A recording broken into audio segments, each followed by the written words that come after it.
daily collective read for today. We are going to get started on today's daily collective read in the next few minutes. But if you would like to get on the list for today, the list, as always, is open. As always, it is three cards for a donation of 29 or more, four cards for a donation of 23 or more for my subscribers. Links in my bio. Please keep in mind there are three things I do not read for across these apps: pregnancy, medical, and legal.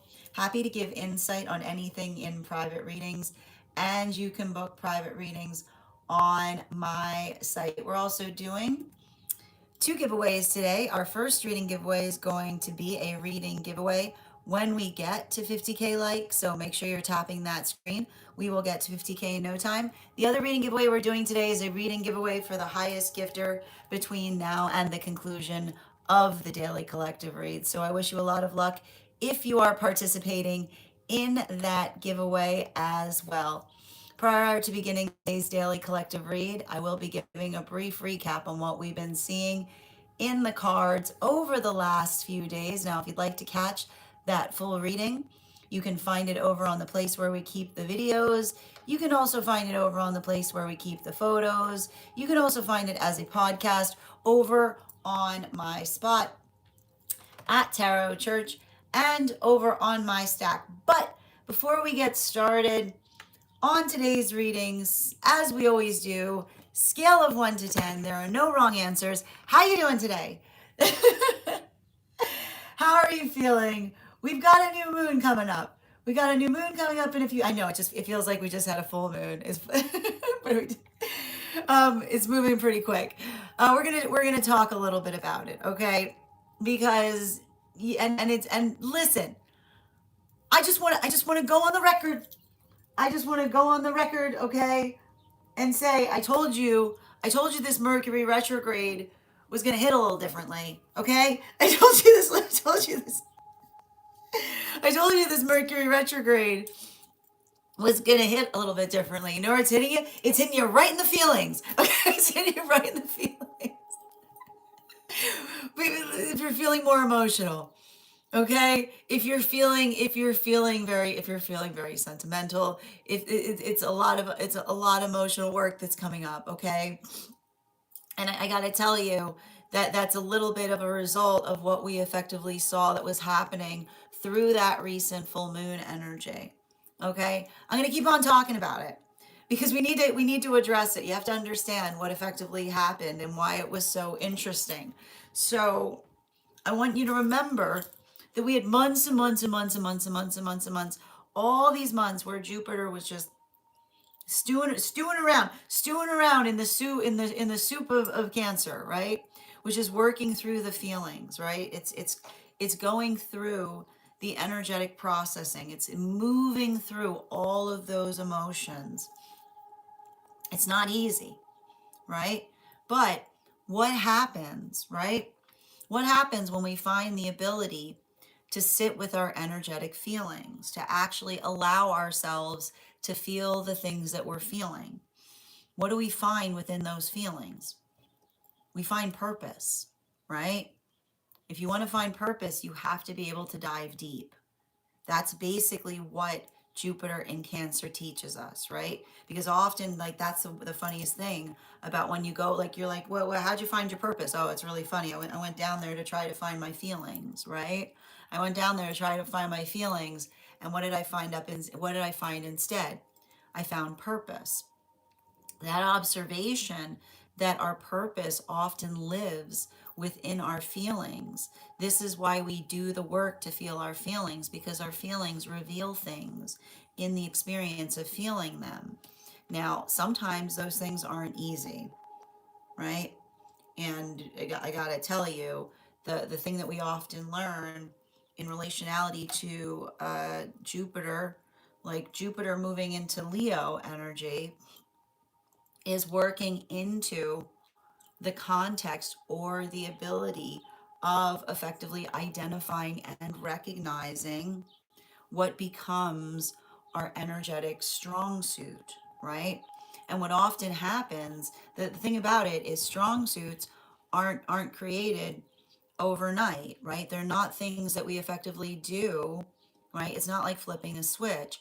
It's something that we do again and again and again. And sometimes we do it when we're feeling great. Sometimes we do it when we're feeling like an absolute mess, right? It's working into that understanding that that ability of energetically showing up for ourselves brings to, like, creates, effectively creates our energetic strong suit.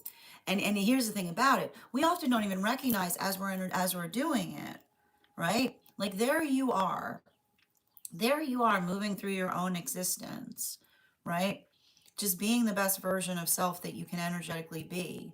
And what do you effectively identify occurs in the pathwork by which you're doing that effectively, right? It creates the understanding or the space by which one is energetically recognized or effectively identified in relationality to what effectively sets one apart. And what sets one apart lives within each and every one of our hearts, right? It's there. It's there waiting for us. It's there just hanging out. It's just hanging out. Like, there's your purpose. Right, there's your purpose. Just hanging out in your heart space, right? Saying, like, I'm here anytime you need, anytime you're ready to feel those feelings, right? Like, it's there, like, that's what we effectively identify that often occurs. But we have to be willing to do that necessary work. I wouldn't be surprised right now if at the same time that you're potentially going through that work, you're potentially seeing others that don't. Okay, like, you're potentially seeing others that don't. And the thing about it, and this is what can often feel very frustrating to those that do that very important, or try at least, right? Because we can't be perfect at it. But like the work that we do to try to understand ourselves, when we identify the fact that the reason we do so is simply and specifically because when we don't, right? We energetically almost like we effectively, like, and this is what we recognize too, like when you're not doing the work, it makes you act weird, but like not in a positive way, right? Because then when you're not doing the work, it's like you're like, I keep on saying the things that we don't do the work on, we draw a circle around, because there you are, like, energetically avoiding something, right? And everybody else can obviously can see it, right? It's like, what's that gap? It's like, what's that? So if you're going through this right now, I want you to understand, I want you to make sure that you're, and I'm going to tell you right now, this is probably the most important message I can give you as we're going through this energy, because, you know, when we went through that full moon, there's something really important that we saw that was happening there, because Mercury went retrograde.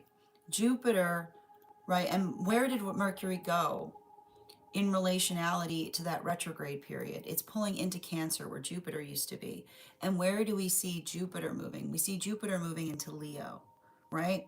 So this is often the space by which we understand that ability, right?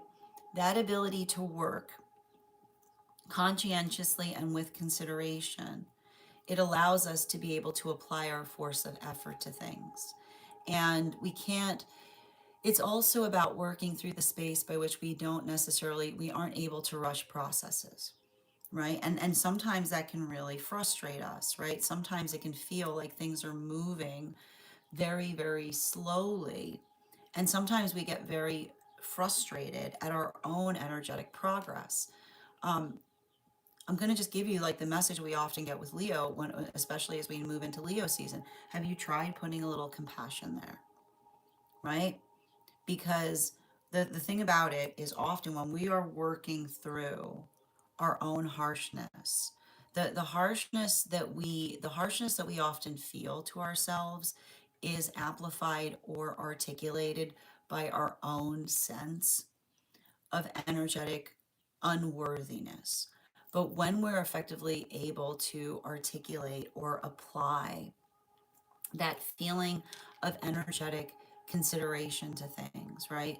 The compassion that we effectively bring towards things, that allow us to be able to do things in ways that delight, surprise, and elate those energetically around us. So make sure that you're giving, make sure that you're returning that sense of compassion to the self, even as you're energetically working through things right now.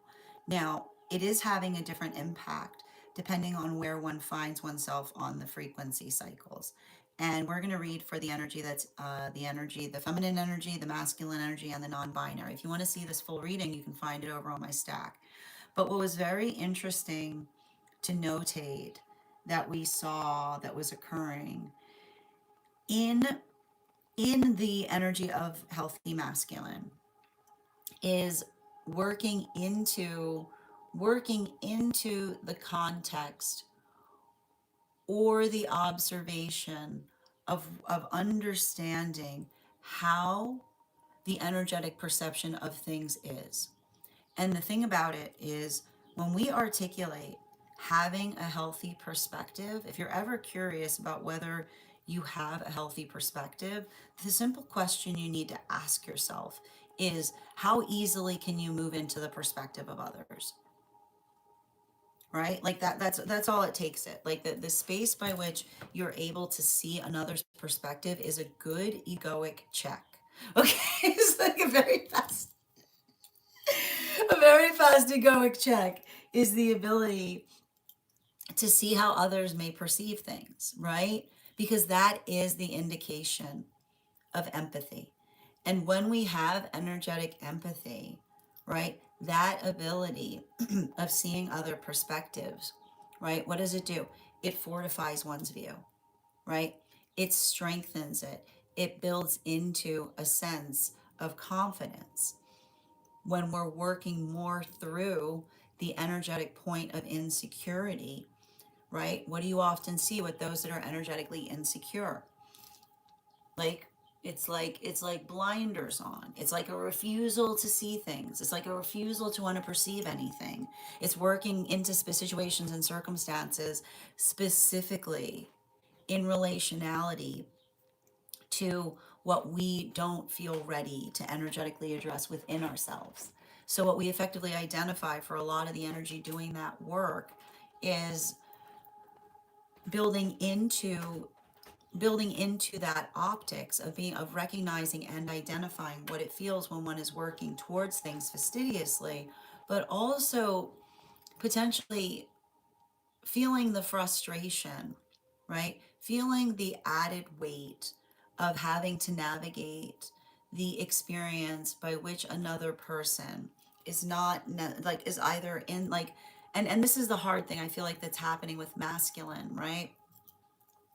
It's working through the difference between, I keep on getting refusal or ready for, right? Because that is the journey of energetic maturation, the ability to effectively see, right? Like, in this way, I understand maturation is the ability to see more, right? When you think about that, when you think about our own maturation point, is our ability to see more, right? Then that is the observation that feels that it builds into the context of our own self understanding, but not only the understanding of self, but the understanding of the world around the self. And it's not easy because for a lot of the energy, having to navigate, right, the history of insecurity, right? Like, that's what it feels like when you're doing the work effectively. Like, when you're doing the work effectively in masculine energy, you're often having to navigate a history of insecurity. And a lot of that insecurity isn't yours, but it becomes your responsibility via right, energetic connection to it. So that's what we see that is bringing a lot of that energy into modalities of responsibility and maturity by via the pathways of incorporation and mutual generosity. Now let's bring that over to the feminine energy. What we're seeing for feminine right now, and this was really fascinating because I just want to show you, again, bearing in mind this is not based on gender, but what one feels most aligned to. What do we have right now coming through, right? What do we have coming through right now for masculine? We've got that High Priestess in its reversal, with the Knight of Wands in its reversal, and the Devil card in its reversal. That's what we saw yesterday. Now, why don't you take a look at what we were seeing in relationality to the heart space of feminine, right? We had the Queen of Cups in its upright with the Emperor in its upright and the Death card in its reversal. And this is effectively the work that we identify and recognize as it relates to being able to work through perceiving things effectively, because feminine has often been hurt by others' false perceptions of the feminine view, right?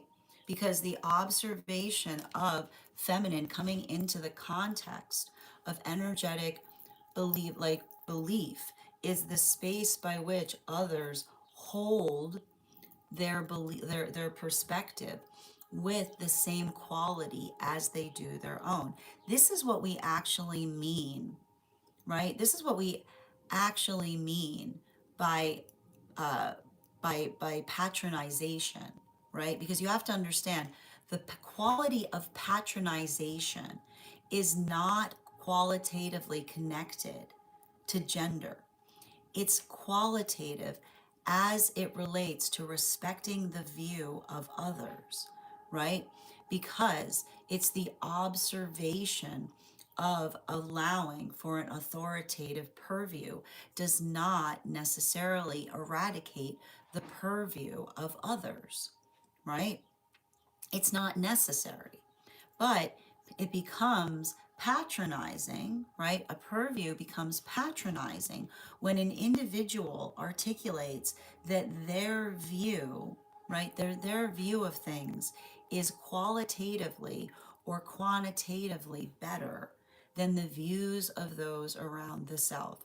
And you'll often notice that the space by which something becomes patronizing is the modality by which another person gives themselves that energetic authority, which is someone that is too deep in their own egoic journey, by which they articulate that says, let go of what you see and just hold on to what one person individually sees.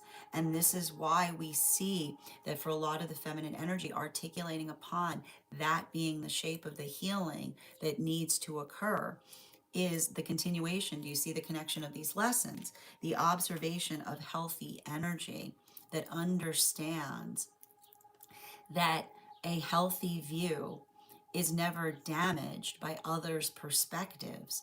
It's healed by it, it's fortified with it because it allows us to build a better sense of energetic perspective. So we see that that's a lot of the work that's happening in a lot of that conversation. Now, as it relates to non-binary energy, this is a continuation of that same lesson, because for a lot of those with like in non-binary, what we effectively identify is occurring has to do with understanding that our purviews, right, hold a limitation matrix.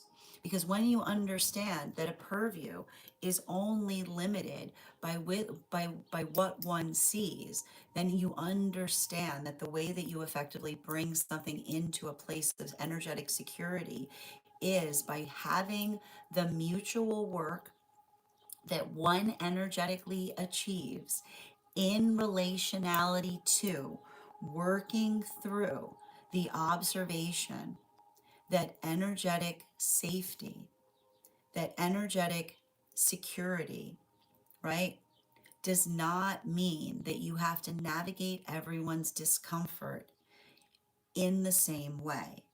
And why do we see this? Because everything important has a very important caveat to it. Because when you are caring about others, then you're navigating each other's uncomfortability. And when one is able to effectively alleviate another person's uncomfortability by doing something that is very marginal, then the quality and condition by which one is receptive to it is the articulation of being able to recognize or identify that that is again a qualitative point by which you're being energetically respective of another's view, right? However, when we understand that often the ego, the unhealed ego, likes to hide by articulating discomfiture, then we understand that every healthy discomfiture that we are asking for another person to respect must have a history attached to it, right?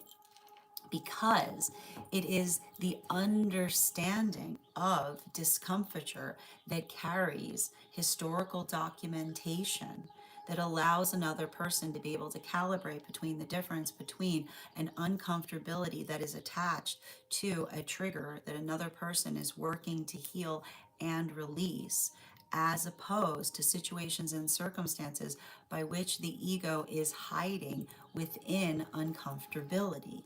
So that ability, it's not enough to be able to articulate discomfiture about things, right? Because it's very convenient to articulate discomfiture specifically from the aspect of energetically avoiding something, rather, right?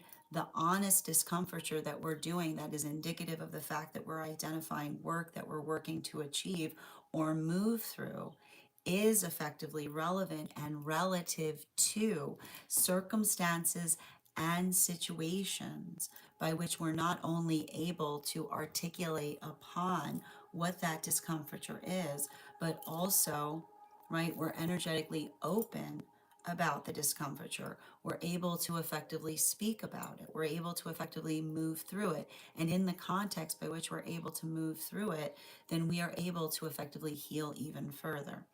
Now, that is where we find all of the energy prior to beginning today's daily collective read. But if you'd like to find that full reading, you can find it over on the place where we keep the videos. You can also find it on the place where we keep, you can also find it as a podcast over on my spot at Tarot Church and over on my stack.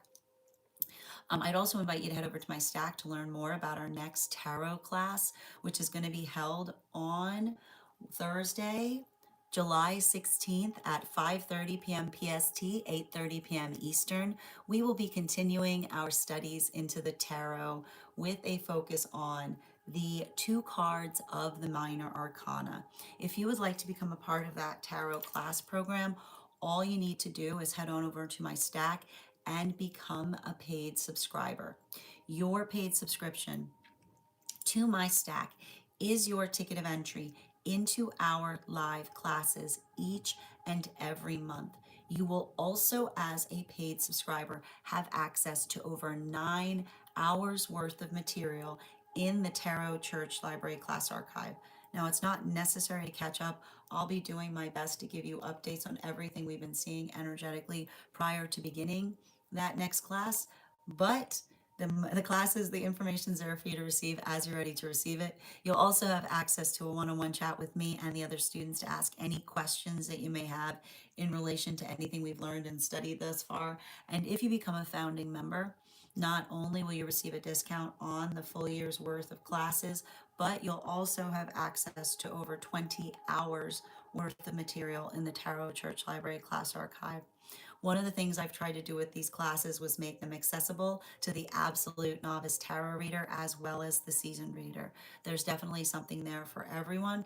Don't let your lack of experience or your robust experience prevent you from joining us in these classes. And even if you don't become a paid subscriber to my stack, I would encourage you to follow me there to stay up to date on any new offerings or services. I also post my weekly newsletters there, which will let you know about my in-person events, as well as my online live schedule and my mystic meditation articles, which will give you updates on everything we've been seeing energetically in the cards. I just wrote one recently on navigating this full moon that we recently experienced. I'll have one up shortly about the new moon that we've got coming up. Finally, I want to let you guys know that on top of my standard life path readings, I also offer mentorship classes. These are for any of my students seeking a more personalized educational experience with me. I take a very limited number of students for this reason, as those classes are focused on each individual's personal spiritual goals and journey work. Those classes can be purchased on an individual level or as a monthly class series, weekly or bi-weekly as your schedule permits, so that you can stay more consistent on your personal journey at also for my clients that are seeking at a discounted rate. And also I'm very happy to offer dream interpretation readings, which you can purchase per dream or as a series. Now if you purchase the series, I would encourage you to start to keep a dream journal, as we will meet weekly or bi-weekly with that journal and utilize the tarot to understand the key themes and messages coming towards you in the dream space. But let me know in the comments how this energy is impacting you personally, because it is going to hit everybody just a little bit differently. That said, if you'd like to get on the list for today, the list right now, I'm going to say that anyone who gets on the list today, please keep in mind that we've got 4 spots available. I'm going to do my best to be able to do those readings today, but we had a full list prior to coming on today. So just if you come on, I will do my best to be able to read for you today, but there is a possibility that you will be moved to our next reading appointment slots, which are going to be on Friday. I'm just going to take a moment to read over for those that are interested in getting on that list. It is 3 cards for a donation of $29 or more, 4 cards for a donation of $23 or more for my subscribers, links in my bio.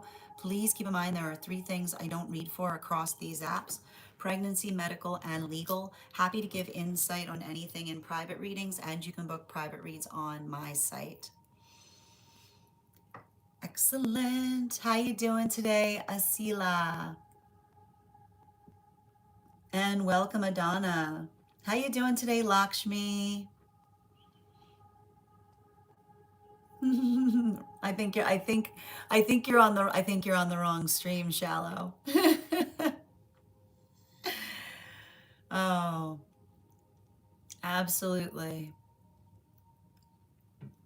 If you believe if you think I'm here to bring joy to the world, Snap, I'm not gonna remove that opinion from you. Absolutely. How you doing today, Connor? Thank you so much, Gun, for those jewels. I appreciate you. I need to point this out, Golden. Thank you, thank you for letting us know in relationality. So I need to ask you, what do you think? What do you think is here that we're doing right now that Yashua would not be energetically proud of? I'm very curious to understand that. What do you think? What have you observed here that give you indications that Yashua would not approve? Absolutely. How you doing today, Asila? Welcome. Excellent. And welcome. How you doing today, Robert and Jesse? Grand Rising, Minnie. Good to see you as well. Hi there, Janae. Good to see you too. I know a lot of emotionality right now and nostalgia, but just here's the thing about it. Just allow it to come up, allow it to move through you, and just kind of reorient by focusing on one sense of purpose. How you doing today, Connor? Minnie, thank you for sharing the live. Always appreciate when you guys share the live. Wild Sacred, thank you for the follow. Grand Rising, Ella, thank you for sharing the live as well. Thank you for reposting, Janae, and thank you for the shares. I appreciate you. Blessings to you as well, Saint. My issue is I understand perspectives too much. It's hard, right? It's not for them. It's not for the meek. It's not for the weak, right? It's hard to be able to see others with clarity. But here's the thing: give yourself compassion on how difficult it is.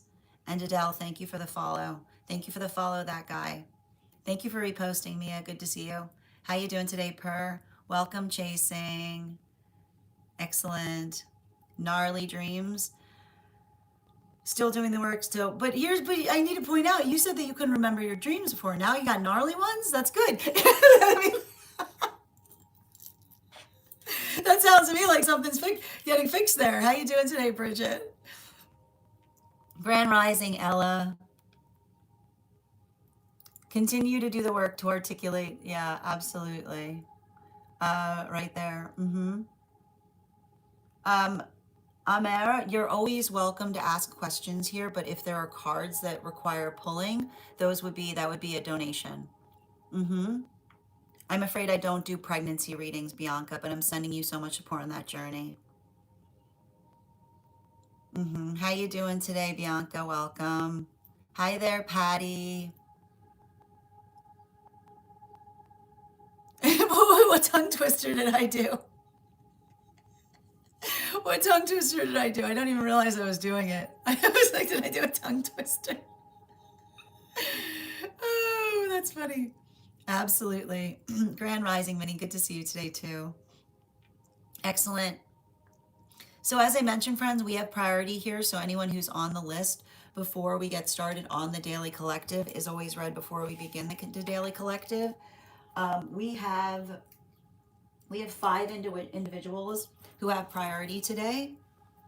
Oh, thank you so much, Nix. So just Nix, just the situation I am. So anyone who gets on the list right now, I'm going to do my best to read for you. But I do have a hard stop today.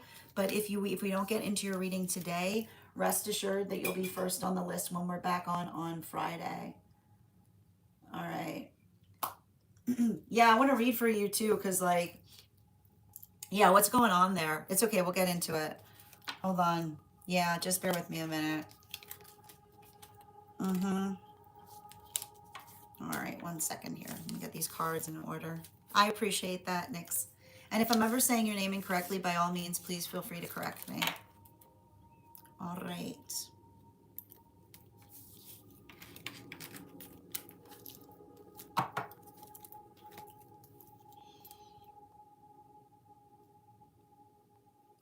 Oh, do they do? That's so funny, Avatar, because I can't see it on my end.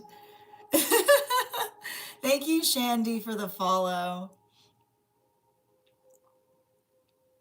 Yeah, I told you guys the pre-shadow is probably going to be harder than the Mercury retrograde proper this season. Yeah, I told you guys. I was trying to tell you. Yeah, right in the feelings. Okay.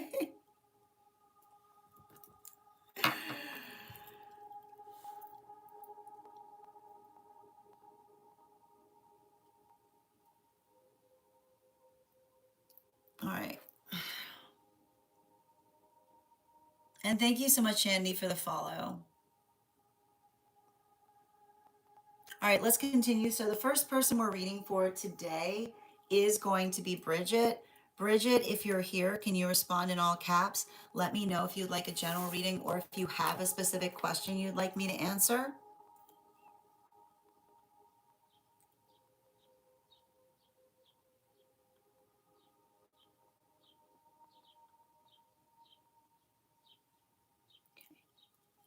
I got you, dear. And where are we?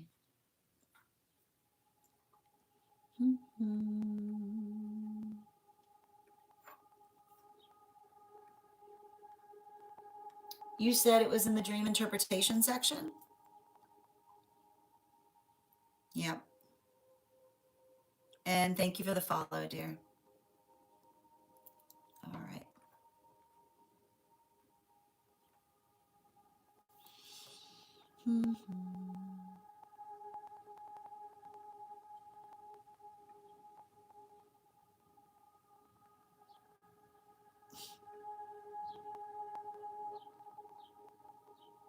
Why am I looking for it and I can't find it?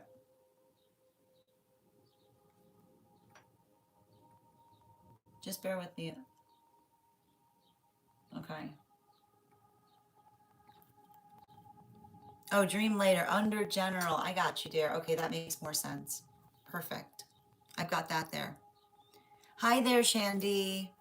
I totally understand that. Listen, Shandy, the two things I say when I'm teaching is that the two people that'll be most difficult to read for are people that we're in close connection to and ourselves. So the one thing I'd say about the list today is I've got 3 more spots on the list today. So I have a hard stop today. So I'm gonna do my best to read those who get on the list now, but just if you get on the list, there's a possibility that your reading might be moved to Tuesday. I might not Tuesday, geez, to Friday. So as long as you're comfortable with the possibility that the reading could be moved to Friday, you're welcome to get on the list. It's 3 cards for 29 for non-subscribers, and you can go over to the place. You can go over to my profile, and in the tree that is Banks in my Lio, you'll be able to find the links there.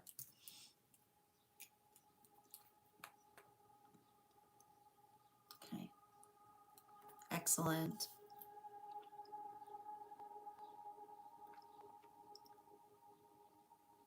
Excellent. All right, let's continue. And thank you, Avatar. All right. So before we start, hi there. Thank you for subscribing, Neto. And welcome as well, Charm. Just bear with me a moment.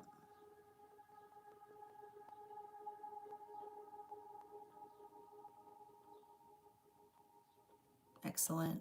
And thank you for that. Absolutely. You're screaming again. Oh my goodness, what are you screaming again? All right, I've got the animal oracle card. Oh yeah, get all caps. I got you, Perp. I've got the animal oracle cards here. We're going to count back from 10, and when we get to 1, I will reveal the card. 10, 9, 8, 7, 6, 5, 4, 3, 2, 1. She's not here, is she? Did you just burn? Well done, Bridget. Well done, Bridget.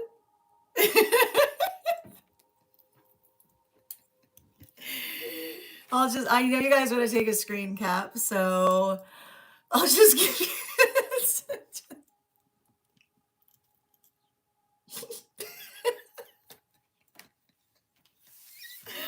It's fine. It's fine. Let's continue. I know. I saw you right at this time. All right, and I'm going to pin up. And just a reminder to anybody who'd like to join us, as I mentioned, we've got 3 spots on the list, but please bear in mind, I do have a tight time frame today. So if you'd like to get on the list to secure those spots, I'll do my best to read you today. There is a small possibility you'll be moved to Friday. Absolutely. All right, and I'm going to pin up Bridget now. No, I can definitely see that you wrote it. Outside tea. So yesterday I got a call regarding a possible opportunity. It sounded interesting and completely in my wheelhouse, but after talking it through, I realized it wasn't the right fit because it required too much travel. It actually made me think of someone I know. But however, it did feel like it was the right energetic connection for someone else I knew. And I was able to create or provide that form of connectivity. This individual reached out to me after an individual we mutually know, passed. Sad to hear that. He got my name through another connection. But at the time, I wasn't in the right headspace. Between a lot of the grief I was navigating at the time, I didn't really have the bandwidth for collaboration. And I thanked them and I told them that if things change, I would reach out. A couple of months ago, when I eventually started to feel had a transition occurring, I did reach back out, but I didn't hear anything. And oddly enough, after making that introduction, they responded immediately in terms of catching up and wanting to talk. I now have a meeting with them and I'm apprehensive, given the fact that I've reached out before in relationality to where you are energetically and where versus where you were before. Can I please get an energetic read in relationality to path work based upon the work that is effectively available? And again, I will point out that we never look We never look to the cards themselves we never look to the cards themselves to make our directions for us, but to help us feel fortified in relationality to what it is that we're currently working through and how to best effectively address it. I've got two cards here. Can I get two more, please?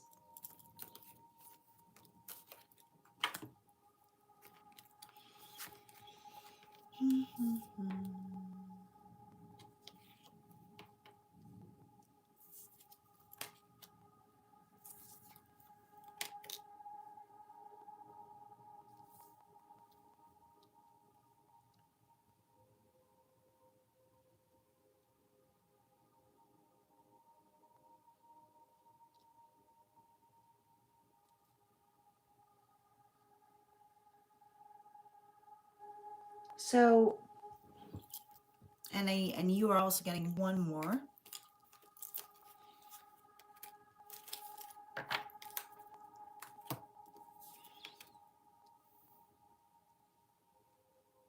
Mm, that's really interesting.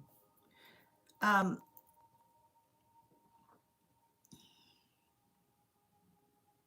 so it's very interesting because the thing I keep on seeing in relationality to where you currently are is, let's describe this.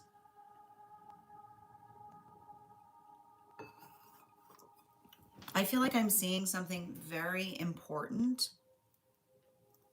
that's potentially occurring in relationality to understanding and working through energetic timing. Because the thing that we effectively identify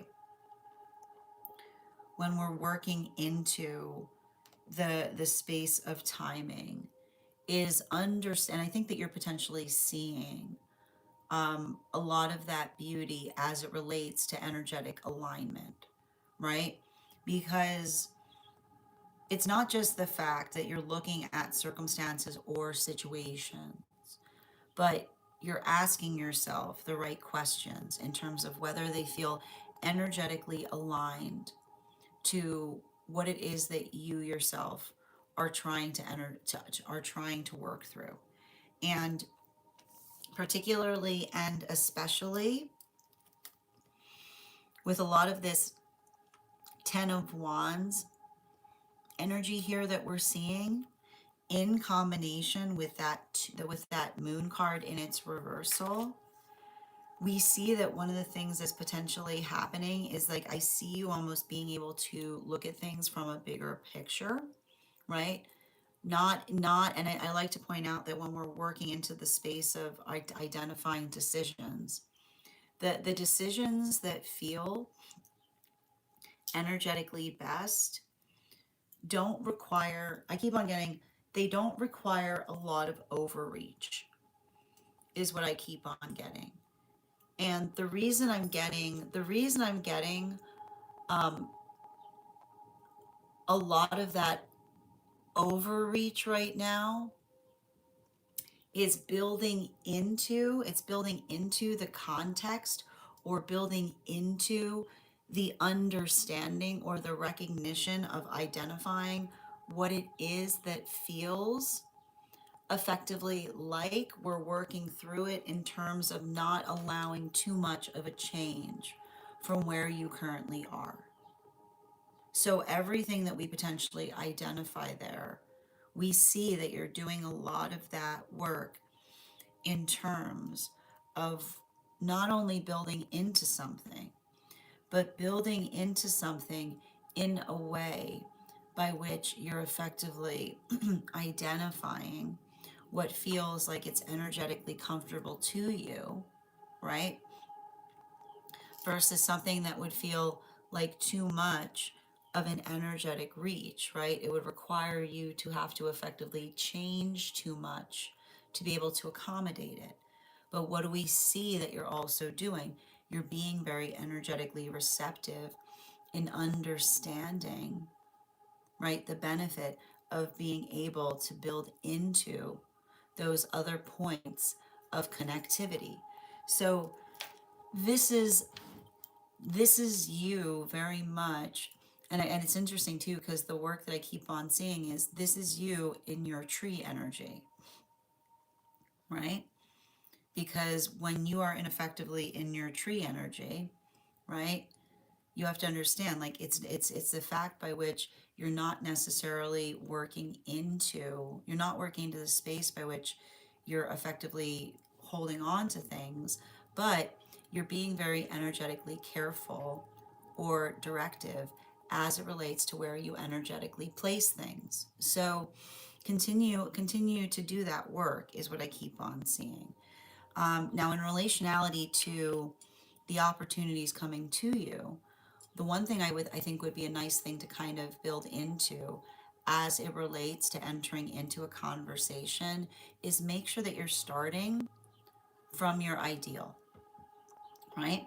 Make sure that you're articulating upon the ideal first, because you effectively identifying or working towards an ideal currently, right, is that's what you're doing in terms of trying to find your energetic current. So I want you to kind of effectively take some time today to write down what that energetic ideal would be, right? What it would look like, what the shape of it would be, so that way you can effectively articulate or identify to another, right, the receptivity by which they come towards you, and you are able to effectively identify and to articulate upon what those ideals are, right? I think, like, it's very interesting because it says to me that the conversation that you're potentially moving towards right now is is finding a healthy, like, the word that's coming to me is finding a healthy curvature. And I want to stress this too, right? I feel like this is something very important, right?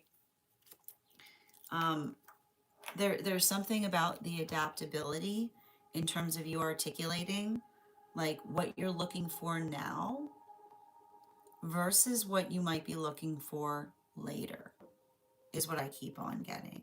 Because I'm not, it's interesting because there's something I'm seeing, right?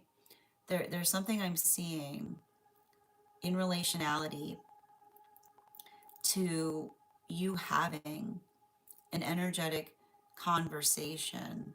Um, it's interesting. Like, I got to point this out. Like, I feel like I see this moment where there's a lot of,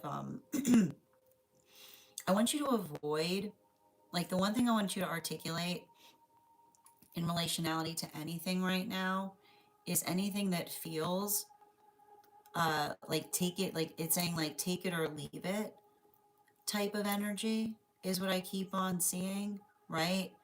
And not, I don't even feel like that's something, I don't even feel like that's something that you need to worry about too much. But the one thing I'm identifying in terms of that, I'm glad that you're articulating that you know what I'm saying, because um I feel like and it's interesting because it feels like this particular part of the message is coming directly from a guide. Somebody that cares about you would never be upset if they're like, would never make you have to rush a big decision, is what I get. Like, that's interesting too, because that's actually coming directly from spirit. And as soon as I started reading for that, like, I felt this like strong energy like on my shoulder, which is like,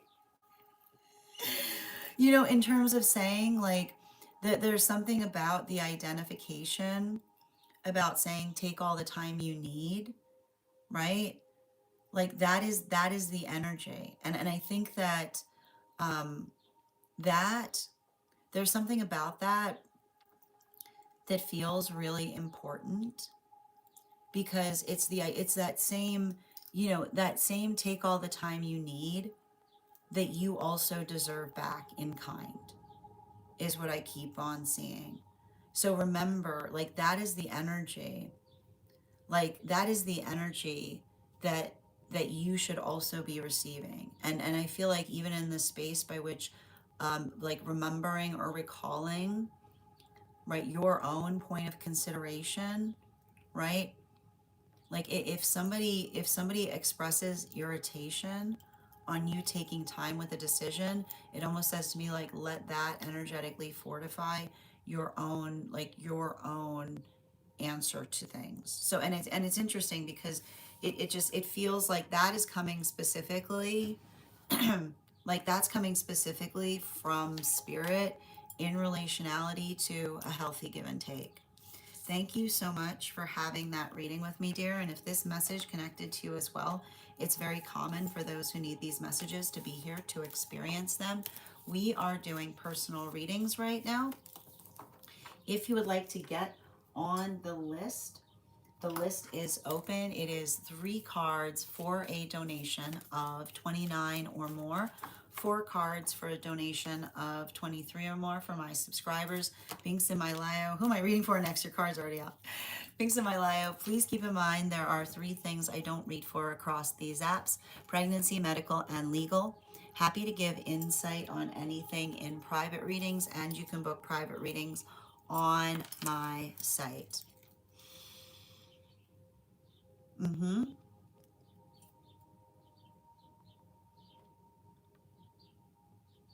Absolutely. She's dreaming of him. Oh, that's wild. Well, that's why she's not here. Why was she up that late or early? We haven't done the collective yet, Bella. We've got some individuals who had priority before we begin. Absolutely. And thank you, Raven Moon, for those gifts. Mm-hmm. Mm-hmm. Yeah. What I'm feeling matches when what the cards are saying. Yeah. So what we were basically talking about. Mm-hmm. Yeah, I have a clear picture of what I'm looking for. Put the in, yeah, yeah, okay. And thank you, Julie, for the follow. Thank you. I'm glad that you wrote them down. And that's remember what we articulated, right? Being very clear in terms of what you're available for versus what you're not. Mm-hmm. Yeah, you can feel them keep guiding you. I got you, dear. You're welcome. Mm-hmm.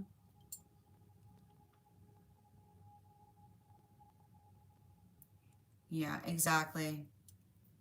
Mm-hmm. And so I just keep on saying, walk in with those intentions and see, right? And see if there's alignment there. Absolutely. Sending you so much support on that journey. All right, the next person we're waiting for today is Addie. Addie, if you're here, can you respond in all caps and let me know if you'd like a general reading or if you have a specific question you'd like me to answer? And while we wait for Addie, I would just like to reaffirm that we've got 2 spots available today. We've got 2 spots available, and actually, correction, 3 spots available. However, if you get on the list, I cannot guarantee that I'll be able to read for you today. I'm going to do my best to do so. And if not, you'll be moved to our readings on Friday. You're so welcome, dear. Okay. And how are you doing today, Timprati? Welcome, Sridhar. Excellent. All right, if Addie is not here right now, the next person on the list for today. Okay, thank you. I'll mess it. Yeah, thank you for that. I appreciate that. The next person on the list for today is Nicole. Nicole, if you're here, can you let me know in all caps if you would like a general reading or if you have a specific question you would like me to answer? And if anybody else would care to get on the list right now, as I mentioned, we've got 3 spots available. Excellent. Perfect. Thank you so much, Per. I appreciate it. Second call right now for Addie or Nicole. Second call right now for Addie or Nicole. Excellent. All right. If Addie or Nicole are not here, moving through the priority list, the next person on the list for today is Janae. Janae, if you're here, can you respond in all caps? Let me know if you would like a general reading or if you have a specific question you would like me to answer.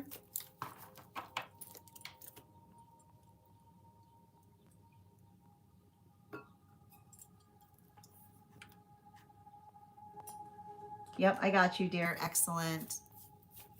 And just a reminder to those who are here, if you are also on the hold list and would like to be added back to the list, I just need to know the date that you were added to the hold list. I'll be happy to add you back as well.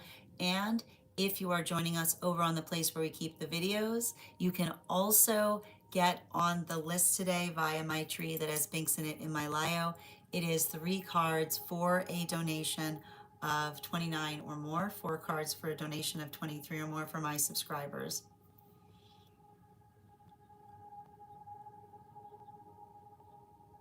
Oh, okay. I got you, dear. One moment. Absolutely. I need to take a minute to read over this. I got you.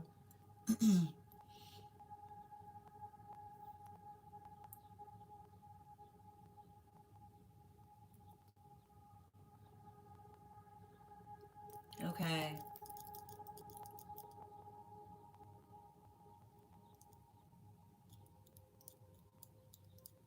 Okay, I got you, dear. It's funny too because as soon as I started reading for you, I got the Queen of Pentacles in its reversal, as well as the Chariot in its reversal. Um, so let me see here. Mm-hmm. Yep, I know. And just bear with me a moment.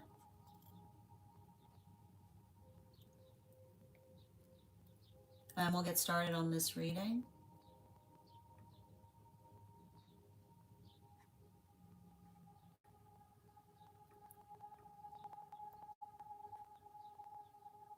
Mm-hmm.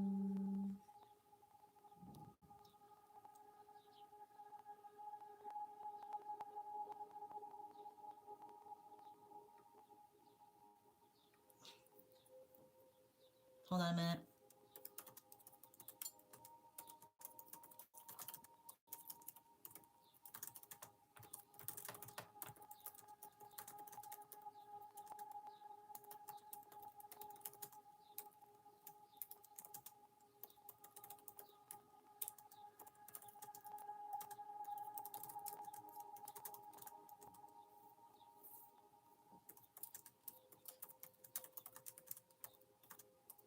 Hold on.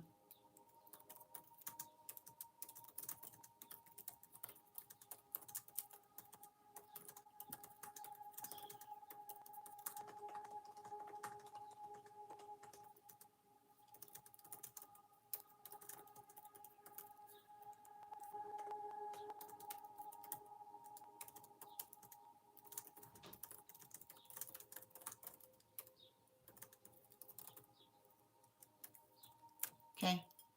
Excellent. Hi there, dear. Yep. Excellent.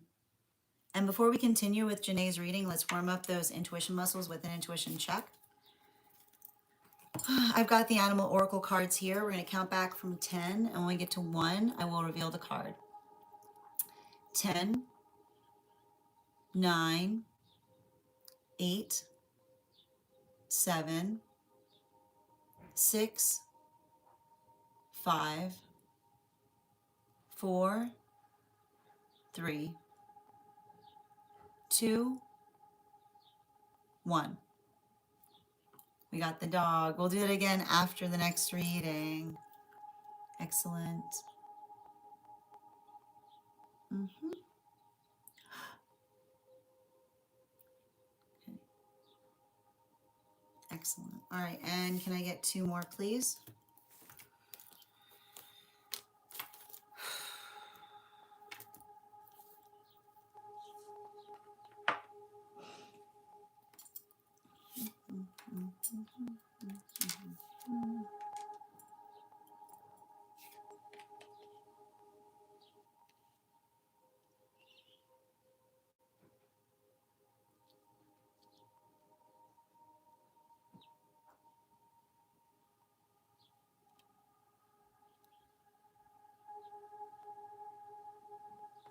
Mm.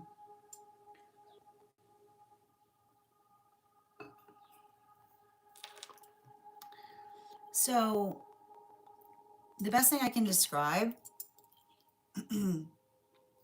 um, how do I explain this?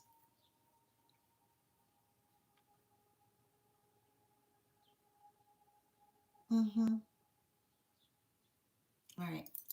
So the best thing I can describe, um, in relationality to, um, working through, I want to be I want to be clear in terms of in relationality to others, potentially, um, receiving things that you yourself energetically need. Okay, so you have to understand, um,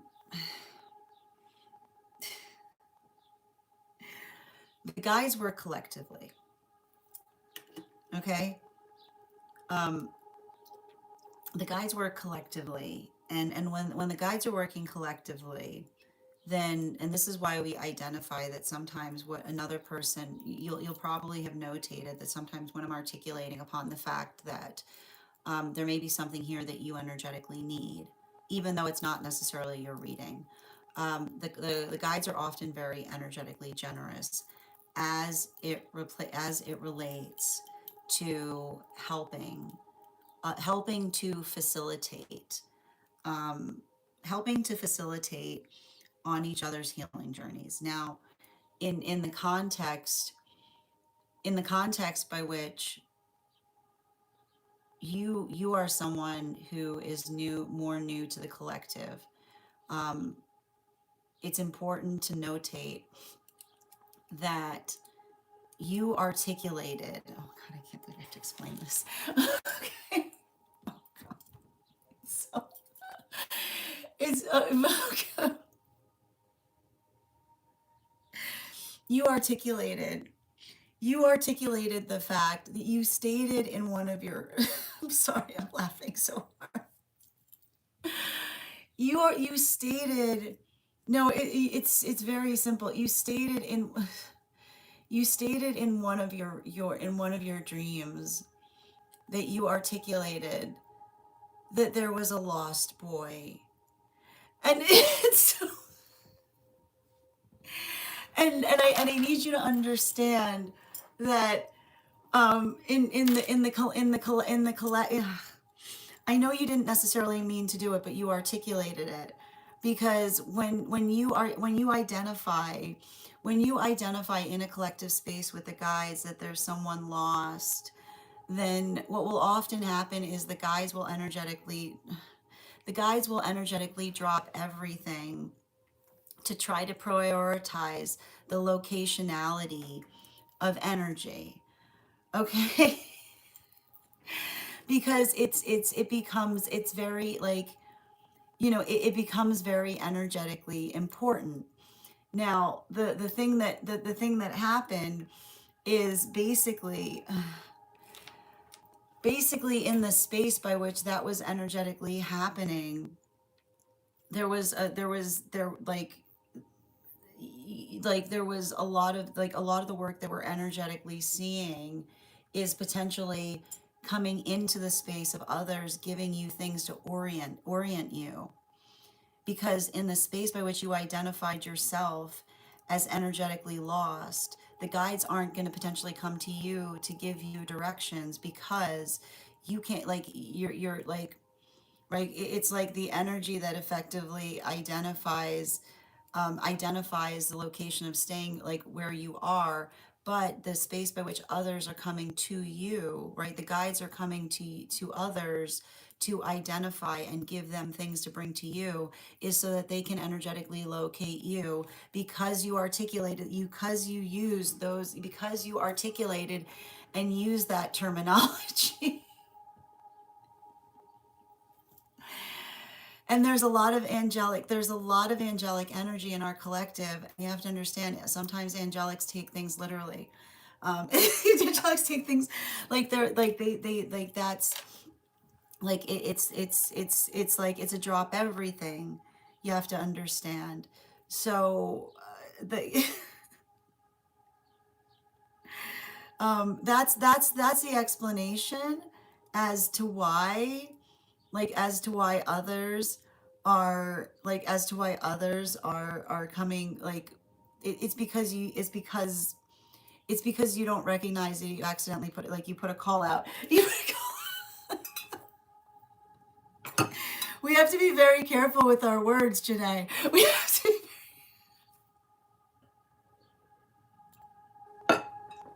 Okay, so that said,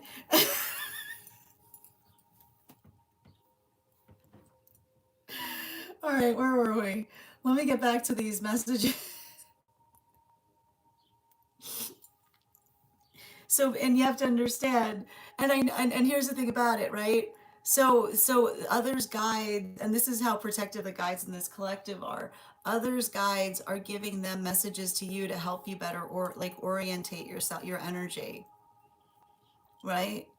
They're giving you they're giving it to others, because, right, it's helping you. They're like, they articulated that they needed directional assistance, right? So that's what a good guide does, right? They're reaching out to others to give directional existence, because you articulated upon the fact, because you articulated the fact that that was how you were energetically experiencing something. So there's something important, like there's something important there to navigate. Now, in relationality to, wait a minute. And that's why, do you understand, and do you understand why, and to say, now I didn't even take a look at what the messages were sent to you, but do you understand the fact, do you understand the fact that the messages that were coming through were all coming through in the points of coordinates? Okay.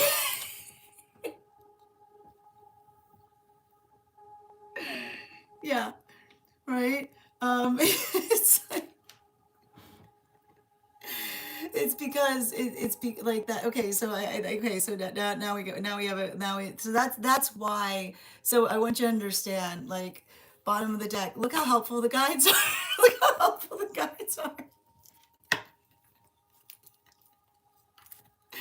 I have to say, I know it's not just the fact that I deeply appreciate the individuals in this collective. I would just like to take a moment of profound appreciation to how generous everyone's guides are in the space, by which all it took was someone in this energetic collective to articulate that there was someone in need of directions, and others' guides dropped everything. Okay, others' guides Others' guides dropped everything to deliver an important message, to articulate the fact that someone was in need of energetic direction. So we can, in terms of unpacking, in terms of unpacking those directions, it's gonna require a little bit of work, because we need to get into the context. You have to understand that this is what's not easy for guides, because like, in order to identify what's like the identification point in feeling lost and being lost, is the difference between identifying where you're trying to go, right? So make sure that you're identifying. I need to, in order to understand the messages that were coming through another guide. You made my job very complicated. And I don't mean, I know you didn't. I'm just, I'm like, because I have to understand, like, they're giving the message. You have to understand they're giving the messages to, for you in the context of others, like language. So I need to interpret the language that others are receiving it to understand how it's energetically related to your vernacular, if that makes sense. Okay, okay, it's okay. It's okay. We can figure it out. It's gonna take a minute for me to. It's gonna just take a little bit of time for me to be able to energetically unpack that as well. Thank you so much for having that reading with me. And if this message connected to you as well, it's very common for those who need these messages. So, and I want you to understand. I just want you to understand. Recognize, recognize the. Sometimes we receive messages for confirmation. Okay, sometimes, like, even in the space by which we can unpack those messages, but let the conversation, like, I want you to understand. Do you understand how energetically protected you are, right? Like the protectiveness that arises in energy collectively, in terms of understanding that right, like others are working through that too. So just like, I feel like, if anything, right, like, I feel like more than anything, the message that was coming through from the guides is that you're energetically safe, right? So just be conscientious of that, right? It's beautiful, right? Thank you so much for having that reading with me, dear. And if this message connected to you as well, it's very it's very common for those who need these messages to be here to experience them. We are doing personal readings right now. If you would like to get on the list, if you get on the list today, just be conscientious that I do have a hard stop today. So there's a possibility that I won't be able to read to you. But if I'm not able to read for you, rest assured that you will be read for when you'll be added to the list for Friday. And I'm going to take a moment to read over some of the messages that came through. Absolutely.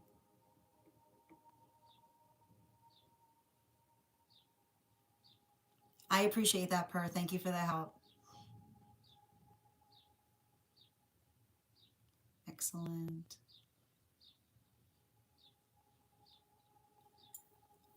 Oh, that's wild. That's so funny, Bridget. Thank you, Per. Absolutely. Mm-hmm. Yeah, it was because you have to understand. Mm-hmm. Yeah, you understand why that was occurring. Thank you, Janae. Yep.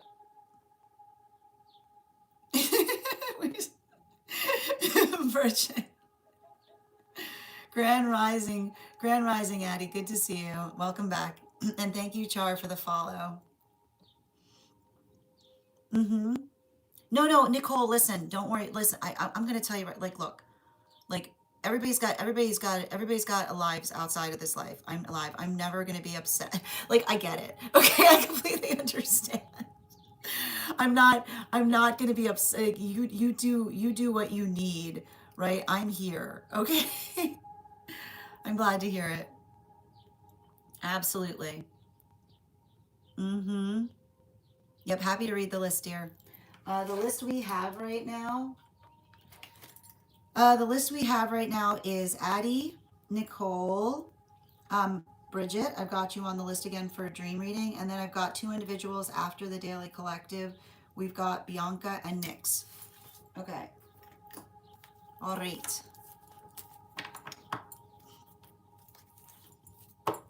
And thank you for those gifts, Jay. I appreciate you. Where are we? And the next person we're reading for today is Addie. Addie, if you're here, can you respond in all caps? Let me know if you'd like a general reading or if you have a specific question. I think Addie's back too. Absolutely. Are you guys good in terms of, yeah, so I should be able to start your reading in I should be able to start your reading in about 10 minutes or so, Nicole, if that helps. Okay, as long as that's fine. Okay, perfect. Yeah, go for it. I mean, here's the thing about it. You know you're not going to lose, you know you're not going to miss your reading here. Even if you're busy, like you can come back and energetically claim it. Yeah, of course. Absolutely. And thank you. All right, let's get to it. Mm-hmm. I got you. All right, and we're going to continue right now. The next person on the list for today is, and we are at 8.6K. When we get to 50K, I will be gifting a reading back to the collective, so make sure you're tapping that screen and we'll get to 50K in no time. All right, where were we?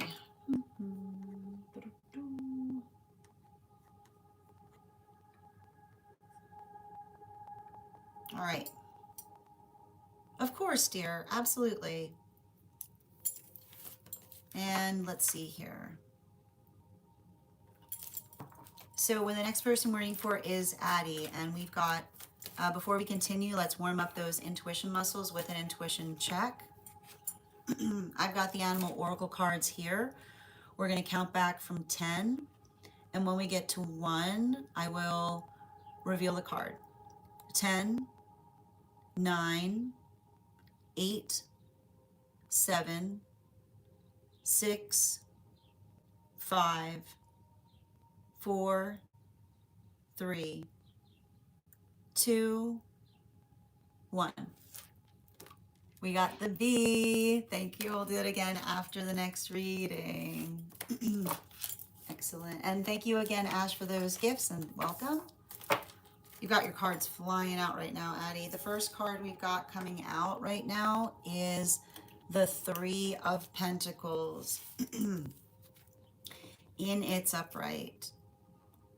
And the Three of Pentacles in its upright is working into the context of new stability. I'm not even ready to draw the rest of the cards right now. You know,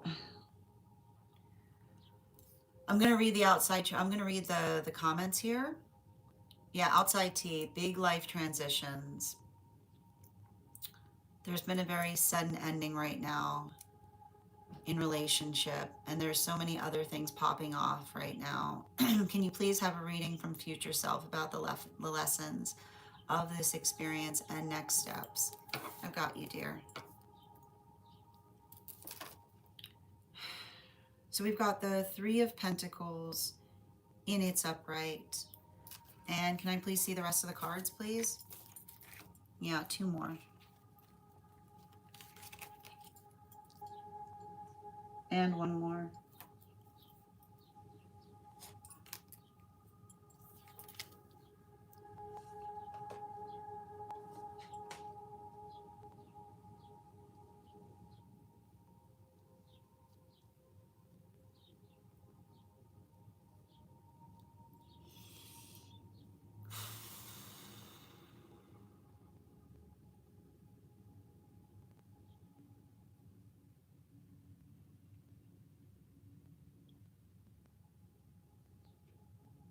I'm sorry. I'm sorry. I'm quiet. It's just that this is like what I'm seeing here energetically.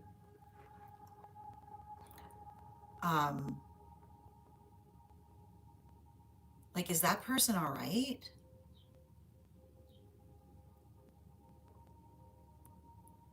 You know, like that's what I'm like. That's the thing I'm seeing that feels like that's the thing I'm seeing that feels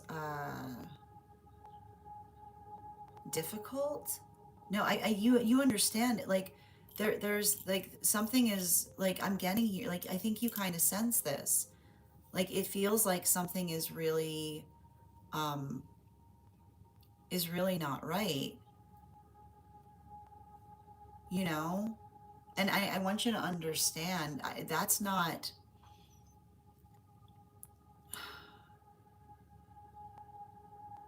something that you've done or can energetically control. Like, and you got it. Like, you just got to give me a minute with it, because I'm even feeling it, and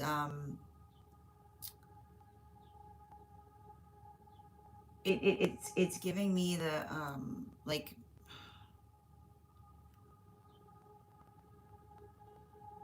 I think you realize, like, I feel like I see somebody that um is trying to energetically go somewhere to clear, like, yeah, yeah, thank you for being conscientious about it.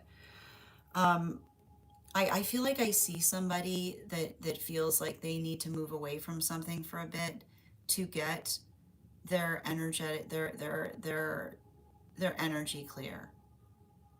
And the thing about it, though, and I think that you kind of understand this too, right? Like, um we like we don't create, like, we don't create situations or circumstances where we effectively make decisions. We don't make unilateral decisions related to relationship without conversation, is what I keep on hearing, right? We don't make unilateral decisions related to relationship independently.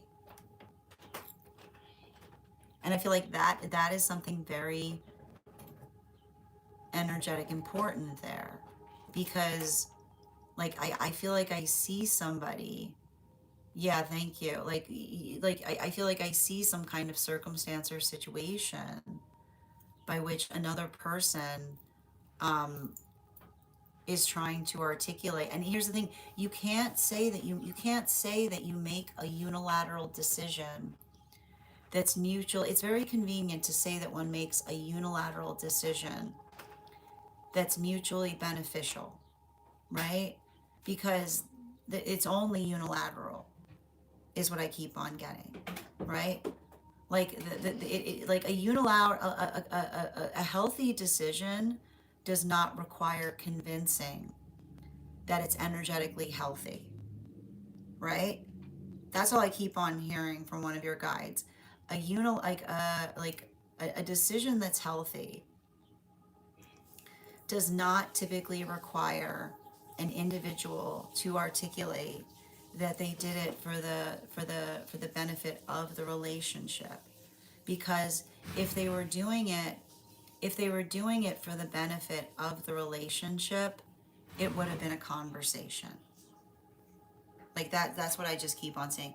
If it feels like if it feels like it was beneficial for the relationship, it would be a conversation. It would be a state or space by which there was energetic openness effectively applied to it. And so I think that that's something that's very important there, because I think you kind of know the trajectory of this, right? I'm going to tell you, if there's any like, I know that this isn't going to feel like a positive to you. Like, I see somebody who's potentially I see somebody who's potentially going to try to like try to come back towards you, um in the state or nature by which they recognize or identify, right? Like, I see somebody that already now is registering or recognizing the the like, like, it feels like avoidance, you know? So I want to give you some bottom of the deck on this.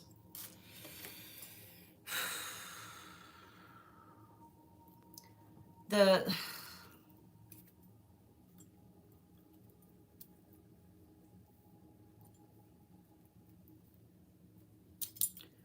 The Five of Swords, the Five of Swords, bottom of the deck, um,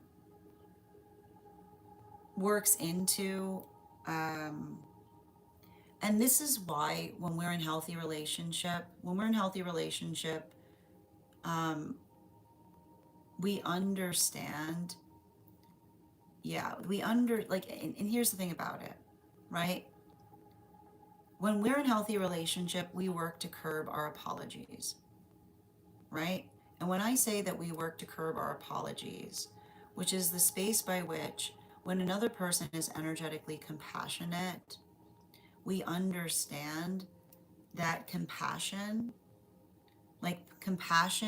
has a limitation in terms of being able to do something differently, right?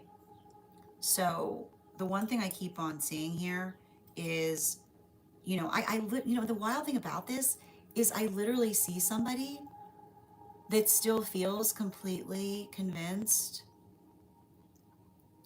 that you and them are in are still in some type of relationship, is what I keep on getting. Like I get like that's why I get so frustrated. Like that's why I get so frustrated when I see energy like this, because it almost like, and I feel like it's almost it's like it's the space of trying to, of another person trying to identify, and I need to point this out, another person can't articulate that they're changing the nature of a relationship if another person is not as comfortable with the space of that change, is what I keep on getting. So I feel like there's something very important about working into the context of another person identifying and saying things the way that it is, because I literally see someone around you, like I feel like I see somebody around you, um, trying to effectively articulate wordplay in some way. Like, and like that, like that's the thing that bothers me. Like, I'm seeing the word wordplay, and you shouldn't, like, there's no wordplay that changes the nature of something energetically happening. So if another person is trying to like articulate like some kind of like I literally see somebody trying to articulate or say something to you in the state or nature of potentially identifying or working through something, right? Make sure that you're being very clear, right? Make sure you're being very clear to them as to what, like, as to how you are going to be articulating what's occurring to others, right? Because, like, and I like to stress this, like, and you'll often see this, like, one person's ending is another person's break, right? One person going, oh, I'm taking a break, being like, there's no break, right? There's no break. Like, there's no break from healthy relationship. There's no break. There's no break from healthy relationship, right? Which articulates upon the fact that like things are either moving in the direction that's mutually agreed upon, or they energetically are not, right?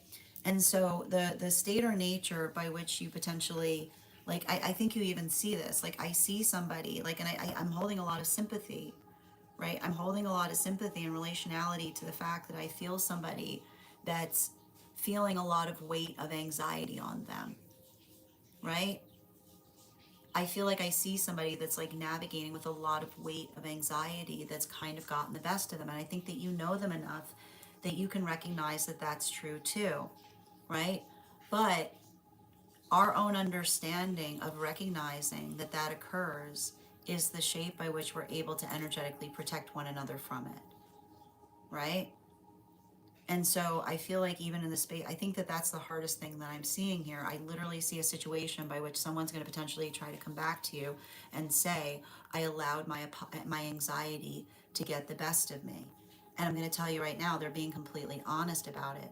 But the conversation from that point on needs to be, the observation of being able to say, you recognize that you need help with that anxiety if it's breaking things, right? I think you need to write that down. I think you need to write that down. You recognize that you need help with that anxiety if it's perpetually breaking things.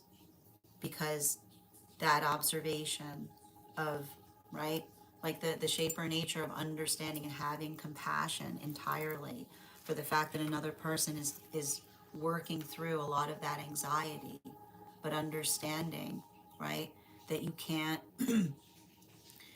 chase after someone if they're not carrying their anxiety correctly. It's our ability of observing the fact that we're holding anxiety that allows another person to be able to help us work through it. Thank you so much for having that reading with me. And if this message connected to you as well, it's very common for those who need these messages to be here to experience them. We are doing personal readings right now and sending you so much support on that journey, Addie. We are doing personal readings right now. If you would like to get on the list for today, the list is open, but there is a limitation. There is a possibility I might not be able to read for you today. But if you'd like to get on the list and and we run out of time, you will be added to the list on Friday. No, listen. You don't have to apologize to me. I'm sending you so much support because I can see the shape of that situation and it's heartbreaking. You know what I mean? Like I get it. I can see it. Mm-hmm. Yeah. I'm sending you so much support on that journey, dear. All right, let's continue right now. Thank you, PD, for the follow. And thank you, Shireen, for the follow as well. Absolutely. All right. Again, I'm sending you so much support on that journey. Mm-hmm. And I want you to understand, like, I think you understand that I was articulating, like, that was a lot of the anxiety that I was seeing there. And I don't know if this is someone who articulated to you before that they carry that or that it's affected partnership, but like if there's a situation by which they articulate that it was the anxiety, that is effectively the conversation that you can have with them to say, like, you recognize you need to get help with that anxiety, right? Because it's a space by which it may be hurt. It, like, that's the worst part about it, is somebody working through the anxiety space and not recognizing the hurt that potentially occurs in others as they're navigating it. I'm sending you so much support, dear. All right, we're going to continue right now. The next person we're reading for today is Nicole. Nicole, if you're here, can you let me know if you would, that, yeah, I again, and it's so painful to experience, like, and I need to point out, just because that's happening, you deserve compassion too, you know? Yep, no problem, Nicole. This is your card. I'm going to put it on the side for you. Hi there, Troy. The list is open today if you'd like to get on the list. I did need to point out that the list right now, we're doing those who have priority before we start the daily collective. So I'm going to effectively read for as many as I can today. There is a possibility if you get on the list today, you may have to be moved to Friday. But if you'd like to get on the list, you're welcome to do so. And you can do so via my tree that has pinks in it in my bio.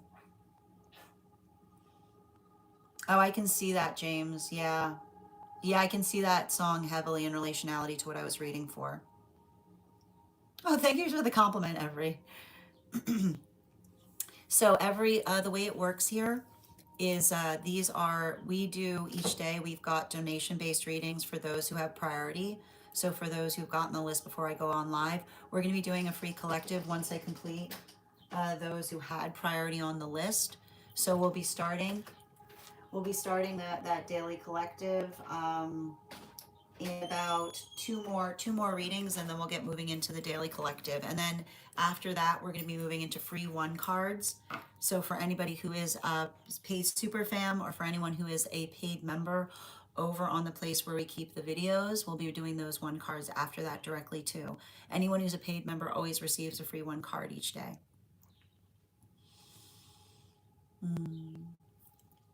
All right. And the next person we're reading for today is going to be um, Bridget. Bridget, if you're here, can you respond in all caps? Let me know if you'd like a general reading. I believe you said we're doing a dream interpretation. Hi, dear. Excellent. Perfect. All right. And before we continue with Bridget's reading, let's warm up those intuition muscles with an intuition check. I've got the animal oracle card here. We're going to count back from 10. And when we get to 1, I will reveal the card. 10, 9, 8, 7, 6, 5, 4, 3, 2, 1. We got the eagle. We'll do that again after the next reading. All right. Let's see here.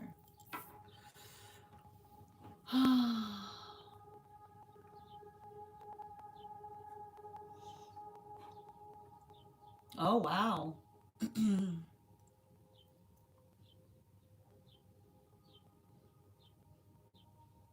Okay. And is this inside tea or outside tea, Bridget?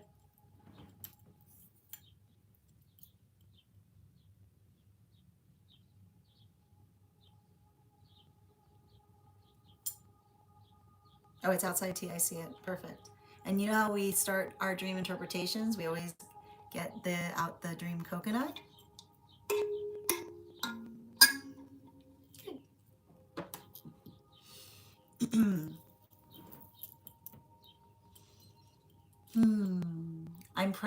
The dream. I'm pregnant in the dream at the doctor's office on the exam table for my 20-week anatomy scan. I look down at my stomach and don't look pregnant at all. My first thought is, maybe they have the wrong person. Just then, the nurse comes over and confirms my name, almost as if she heard my thoughts. She says, "Nope, it's you. You're here for your 20-week ultrasound." At some point, they're holding up a sonogram, but instead of viewing it on a monitor, they're holding it up to the light like an X-ray. And I can clearly see the baby, and it's definitely a sonogram. But it feels strange because I've never seen a sonogram presented that way before. It looks almost like an X-ray film held up against the light, yet the image is unmistakably that of a baby on an ultrasound. Then I remember that I've had vertigo for the past 3 weeks, and I think to myself, maybe I should mention that. If I'm really pregnant, it could mean something important. 4 cards, please.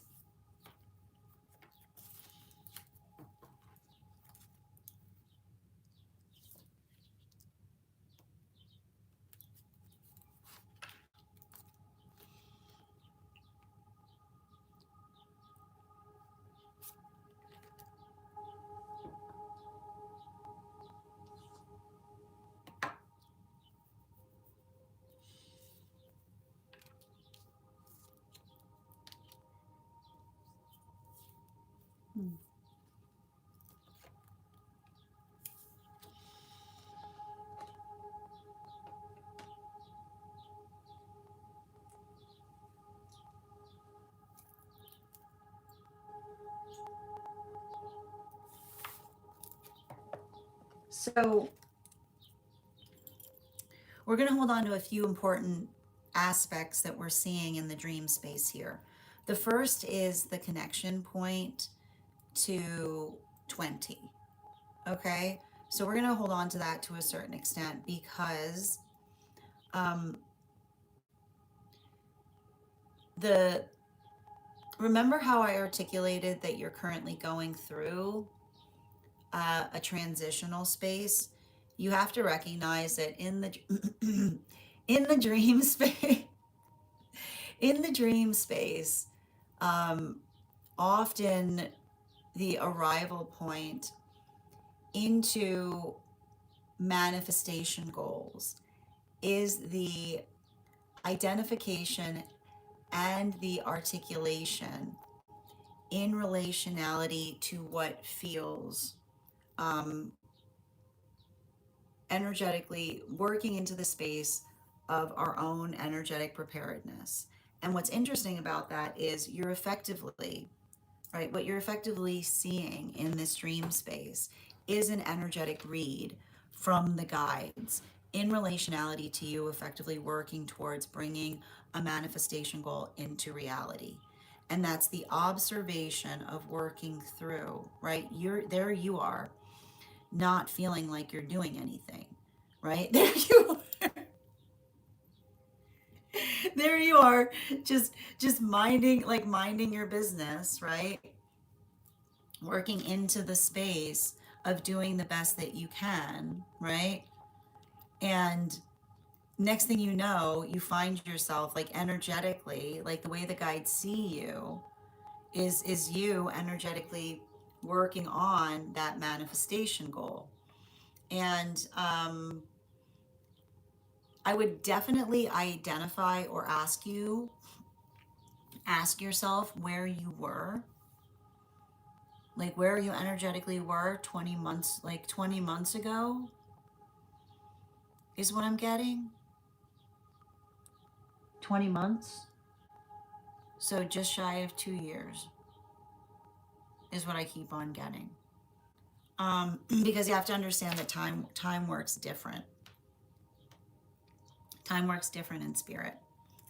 Um, and so when you identify this, right, and the space by which, and here's the thing, that I love the fact that you're sitting there and you're like, no, they must have the wrong person, because when they show you, and I want you to understand, and I think that what's interesting about this is that when they show you that sonogram image, you said it almost looked like you were viewing it on a monitor, and they're holding it up to light like an x-ray, right?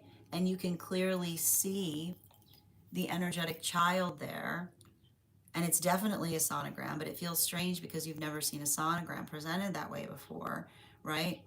And it looks almost like an x-ray film, but you hold it up to light, the image is unmistakably that of a child. That's you. Okay, that's you. they're showing they're showing you how they see you. Okay? They're showing you how they see you. And in the state or nature by which, in the state or nature by which we identify and see that you're effectively working through that, you have to recognize that, and I want you to understand to a certain extent that to the guides, we're always energetically perceived as children, right?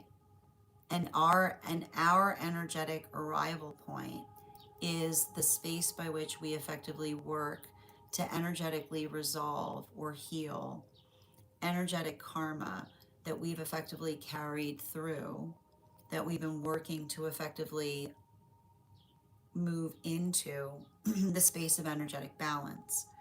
So that observation of them articulating that you've reached, right, with that 20 weeks, right? So in the last, they're identifying the fact that you've been going on a healing journey for the last 20 months, okay? And that you're almost at the culmination of that healing journey leading towards an energetic manifestation goal. And in the context of that, you remembered, right? Only in that moment you identified that you remembered that you've had vertigo for the past 3 weeks. and you said to yourself, maybe I should mention that. Maybe if I should mention that if I'm pregnant, it could be very important. But bottom of the deck on this reading, like there's the there's the energetic vertigo, right? Now, in terms of, you have to understand that again, we're not doing medical reads here. So we're going to identify that as you potentially articulating that in spirit, right? Um, the state or nature by which you may have been feeling, right? That you have been maybe feeling a lot of the energetic shifts around you, right? And then again, this is just, I'm going to articulate this again. This is not a medical reading. This is spiritual vertigo that we're talking about here. Okay? we're talking about spiritual vertigo is working into, right? It's working into navigating the energetic changes, right? It's navigating the energetic changes as you move into, right? As you move into those other energetic areas, right? So there's a lot of that work that we're potentially seeing there that feels like an amplification of that work. But what's beautiful about it is it's interesting that you mentioned at the very end of the dream, and it's funny that you said if I'm really um, if I'm really pregnant, it should mean something. But you have to understand that we need to add the three to it, right? Because even when you add the three, right, then it articulates that I feel like I would not be surprised if next month, right? Next month, there's a lot of things that are energetically, potentially, if next month there's a lot of things that are happening for you, um, specifically and particularly in relationality to being able to observe and recognize, um, like, and I want you to understand, like, the from an energetic perspective, the guides see you right now branching out is the best way I can describe it. And that is that branching out, right? It's always going to feel a little disorienting when you're energetically branching out, specifically and particularly because you're moving outside of your own energetic comfort zone energetically, right? Because that is you branching out and trying to find a new sense of balance as you're energetically branching. Thank you so much for having that reading with me, Bridget. And if this message connected to you as well, it's very common for those who need these messages to be here to experience them. We are doing personal reads right now. If you'd like to get on the list, I have 3 spots available. At But I will point out that there's a possibility. I'm going to do my best to read for everybody today. If I have a short time, so if I can't read for you today, you will be added to the list tomorrow. I mean, not tomorrow, on Friday. It is 3 cards for a donation of 29 or more, 4 cards for a donation of 23 or more for my subscribers. Binks in my bio. Please keep in mind there are 3 things I do not read for across these apps: pregnancy, medical, and legal. Happy to give insight on anything in private readings, and you can book private readings on my site. Excellent.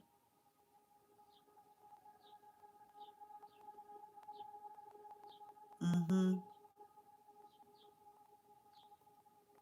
I know, absolutely. Okay, thank you for confirming that that was the change that occurred. So you know exactly the date of that 20 months. And Lindy, thank you for the follow around that same time. Mm-hmm. Oh, and I'm wishing them so much health and happiness on that journey, Bridget. That jogged your memory. Mm-hmm. Absolutely. Excellent. You're so welcome. And Julia, thank you for getting on the list. As I mentioned, I'm going to try to do my best to read for those on the list. There's a possibility if you get on the list right now, you may be moved to Friday. How you doing today, Alexandra? Good to see you. All right, my friends. Nicole, you're the next person we're reading for today. I know that you may be, if you're not available for your reading right now, that's fine. I'm happy we can have you after the daily collective. Just let me know. Excellent. Hi there, dear. Okay, and before we continue with your reading, I do need to take a moment. I need to step away for a moment, and when I come back, we can start that reading. But in the meantime, if you could let me know if we're doing a general reading or if you have a specific question you'd like me to answer. Hi there, Idina. Thank you for sharing the live. Always appreciate when you guys share the live. And same team, Milsana. All right. Excellent. I'll be back in just a moment.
All right. Where were we? Okay. Outside tea. I got you, dear. And thank you for sharing the live, Team Osana. Always appreciate when you guys share the live. And just bear with me a moment as I pull up the question. Hi there, good. And guys, make sure to give Adina some love. Had an absolutely beautiful podcast with Adina a bit of time, a while back. You can find it over on Adina's site or over on my stack. Good to see you, dear. Hope you're having a beautiful day, and thank you for those heart me's. I appreciate you. All right, where were we? Excellent.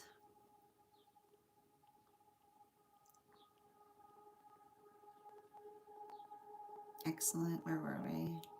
Hi there, Nicole.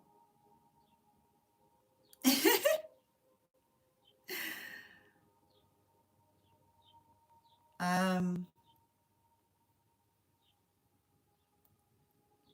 Excellent. Clarity in what I shared with you this morning. Okay, I got you, dear. Absolutely. And let me just pull it up here. Bear with me one moment. Before we continue with Nicole's reading, let's warm up those intuition muscles with an intuition check. I've got the animal oracle cards here. We're going to count back from 10. And when we get to 1, I will reveal the card. 10, 9, 8, 7, 6, 5, 4, 3, 2, 1. We got the Earth Dragon. We'll do that again after the next reading. And just bear with me as I pull up this information.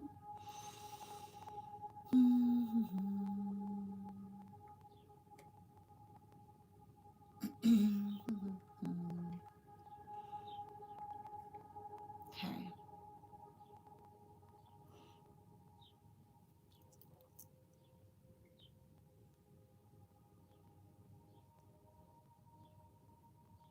Mm-hmm.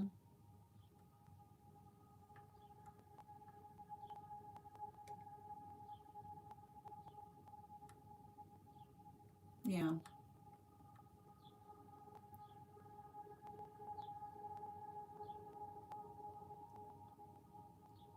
Yep. Mm-hmm.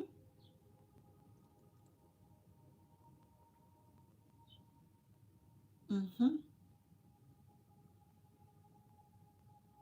I got you, dear.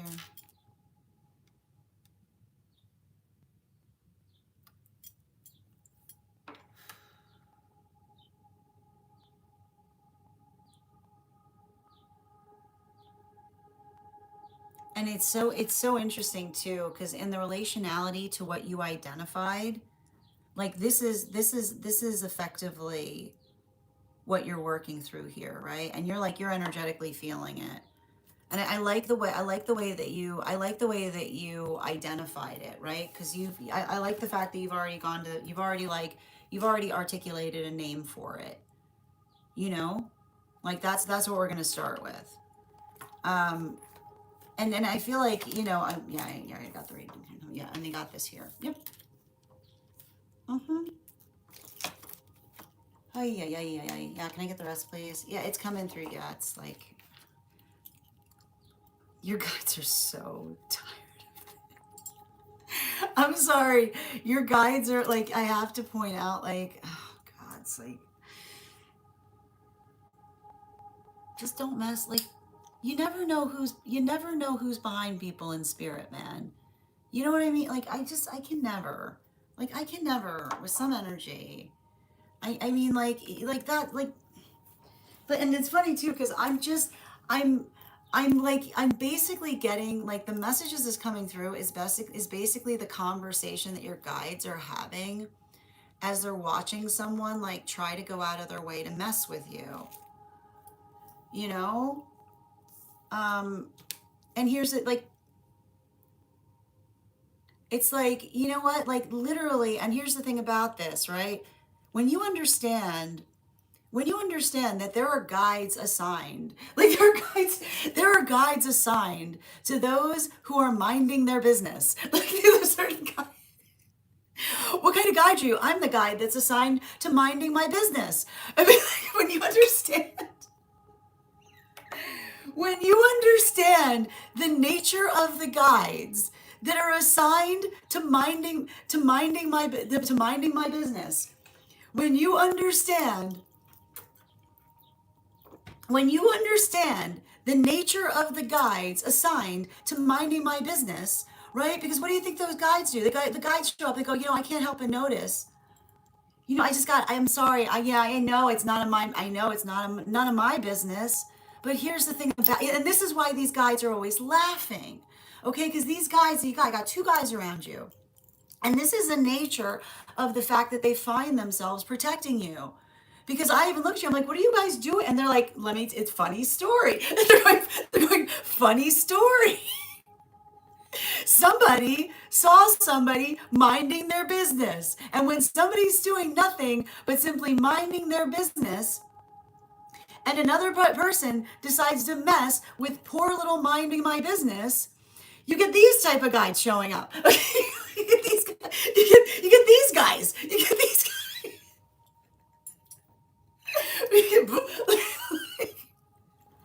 You get these guys, and they're like, yeah, you can't, couldn't, and like the guys are basically like, yeah, I couldn't help but notice, yeah, I just couldn't help but notice that there's this person over here, right, doing nothing but mind, they're doing their best, just doing their best, trying to mind their business, and who are you? You're a bully, right? That's how the guides see you, because here's the thing about it, right? Bullies seek out the most vulnerable, right? Bullies seek out someone being like, "Oh, I couldn't help that you were down," and oh, you know what? You're in a really good position to kick. How do you think the guides see that? How do you think the guides see energy like that? It makes them sick. It makes them absolutely sick, right? Because that is deplorable energy. It is deplorable energy, right? That sees somebody when they're already low and says, "Don't mind if I do," right? Energy that already sees somebody so like in such a place of vulnerability, right? When somebody's in a point of vulnerability and someone says, "Don't mind if I do," right? That's all the guides need to energetically see, right? Because it's that modality or that experience, that understanding of working through something that attenuates into, right? The word, like, it's a guide saying, like, these type of guides are like, you know what? We're here because we shouldn't be here in the first place, right? Like, that's the thing about it. Like, that's the thing with the guides I see around you, which is saying, like, they're frustrated, right? And I need to point this out. This isn't to state the fact that they don't love working with you, okay? But the guides, the thing about it is you've actually got, here's the thing about it, you've got some other guides that are energetically around you that potentially that they even recognize would be working into the context. This is why these guides, like, this is why these guides are so irritated, is because the other guides don't have any opportunity to work with you the way that they would aspire to. And you have to understand this. This is why when you understand the full, like, the capacity of another person not recognizing what they've energetically done, right? It's a state or nature by which they're effectively doing something for fun, right? Because right, they're working energetically oppositionally towards what they understand would be mutually beneficial. And so I want you to understand that if it's irritating, it should be.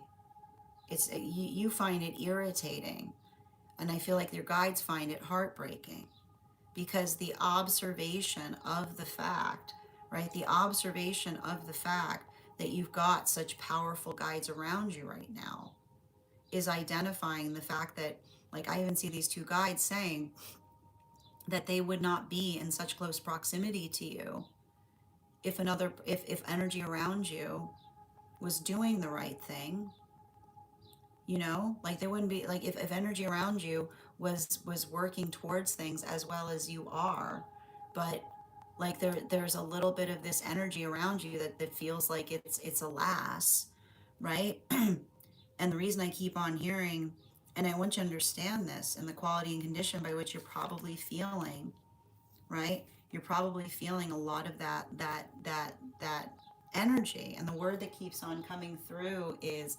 alas, because alas is effectively the state or nature by which the guides are basically, like, the guides are upset by the fact that that's what brought them into connection with you, because it shouldn't have to be like that, is what I keep on seeing. Yeah.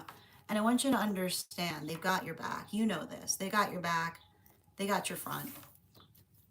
Every time I read for you right now, like, it says to me, and the thing about it is, you have to understand, when you're heavily guarded like that, like, somebody, like, you kind of recognize it. Somebody's looking, recognize, the guides are trying to say, like, recognize someone scrambling for purchase. you know Like, that's the worst thing I'm seeing there. which is what you're like. I keep on seeing the sound that you're hearing is someone scrambling for purchase. Okay. And and like it makes me upset too, right? Because like it says to me it's somebody trying to provoke you. I know, trying to provoke you to give validation as to why they attacked you.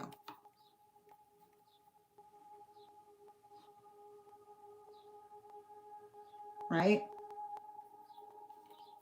Don't they're going to try to hoard your energy, right? They're going to try to hoard your energy. They're gonna try to hoard your energy. They're gonna try to effectively, right? They're gonna try to effectively bring you into the embodiment. Remember, they're trying to bring you into the embodiment that best fits their narrative. I want you to write that down. That's the thing you need to write down. Okay? And that's coming straight from your guides. You have to write that down. Okay? They are trying to hoard they're trying to hoard your energy to bring you into the embodiment that fits their narrative, which is the observation of them energetically provoking you, right? In order to then say, ah, you see, no, what you're seeing there, they were always like that. They were always like, I know, I could have knocked me over with a feather. Right? Like it's deplorable. And the reason your guides are saying, like, if it like, let it annoy you because you can see what they're trying to do with it. And again, like, it's interesting too, because the guides say, forgive them with that, right? You can, and again, forgiving them with that is effectively you articulating and saying, right?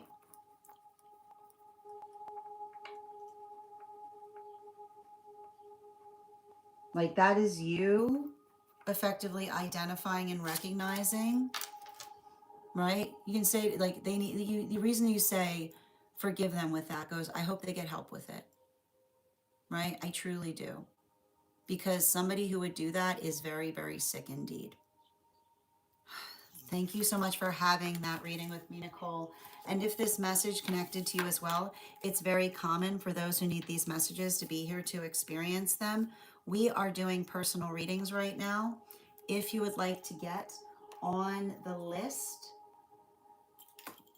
the list is open. I will say, though, that just being conscientious, that once we're going to do the daily collective first, and then we're going to move into one card readings for superfans and for those who are paid members over on the place where we keep the videos.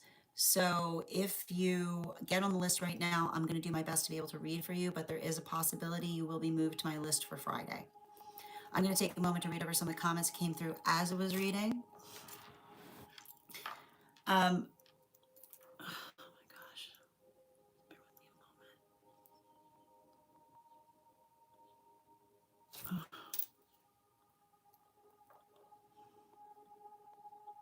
Okay. Sorry, someone was taking someone's name in vain over on the place where we keep the videos. Mm-hmm.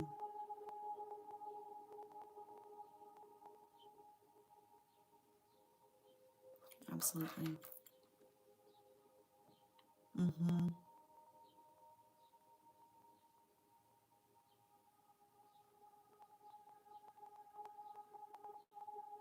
Ivana.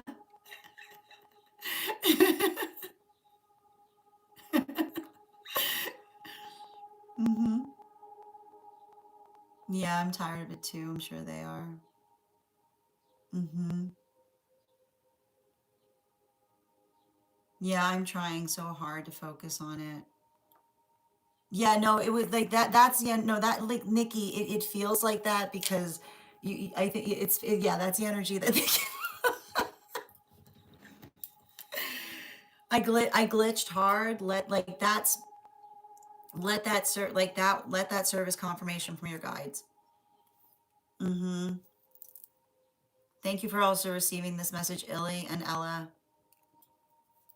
Mm-hmm. Yeah. But that's the thing about it, right? Like, and that's what I keep on saying, like, let the guides navigate it, right? Like truly, you have to really hope that somebody like that will get help for themselves. Mm-hmm. Yeah.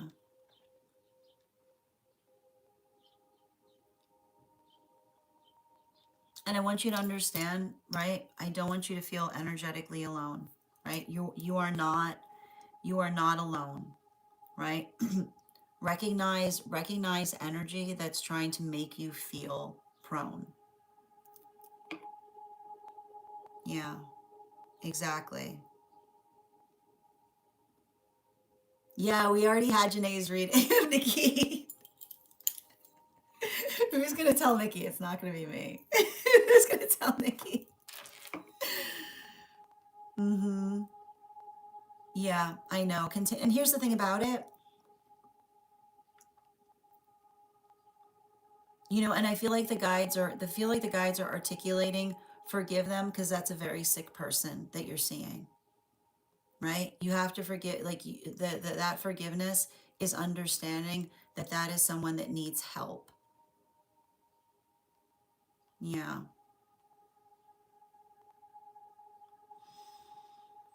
Hmm. Exactly. Continue to do that work to release, Nicole. You've got this. You are so strong. How you doing today, Chris? You, the frog came out of, yes. Yeah. Mm-hmm. No, listen, I'm going to tell you right now, I am never tired of delivering message. Like, no, not, you, like, spirit is energetically patient in helping us work through things. Don't ever worry about that here. Mm-hmm. Absolutely. Stella, the list is open, but there's a possibility I might run out of time today in terms of reading from it. So if you want to get on the list, you can do so. And if not, if I can't read for you today, you'll be added on the list for tomorrow, for Friday. You're so welcome, Nicole. And thank you guys so much for supporting each other in the comments as well. I know these readings are very energetically difficult. All right, we're going to continue right now. So Chuck, these are donation based reads. So if you'd like to get on the list, all you need to do is send the donation payment via the tree that is Banks in my Lio to be added to the list. It's 3 cards for a donation of 29 or more for those who are super fam. I hold the list, Sarah. So there's a list of individuals who have donated to be read for, but we are about to get started on the free collective reading. So the way that we're going to work in terms of next steps is we're going to do the free collective, and then once we finish the collective, we're going to move into free 1 card readings for those who are super fam and for those who are paid members over on the place where we keep the videos. Excellent. All right. And then once we finish those, then we will move into, once we do that, then we will move into the personal readings for those who are on the list. So all you need to do, Sarah, if you'd like to get on the list, is send the donation of 29, which is for 3 cards, 29 or more, and you can find that over on my tree that has Binks in it. Thank you so much for that gift, Nicole. I appreciate you. All right, and just bear with me a moment. Before we begin, we will warm up those intuition muscles with an intuition check. I've got the Animal Oracle card here. We're going to count back from 10. And when we get to 1, I will reveal the card. 10, 9, 8, 7, 6, 5, 4, 3, 2, 1. We got the hind. Well done, Nicole. Beautifully stated. We'll do that again after the next reading. And if you guys could do me a favor and share this live, I would appreciate it. Make sure anyone who would like to catch this reading live is here to receive it. And also just a reminder that we're doing 2 giveaways today. Our first reading giveaway is going to be a free reading for the highest gifter between now and the conclusion of the daily collective read.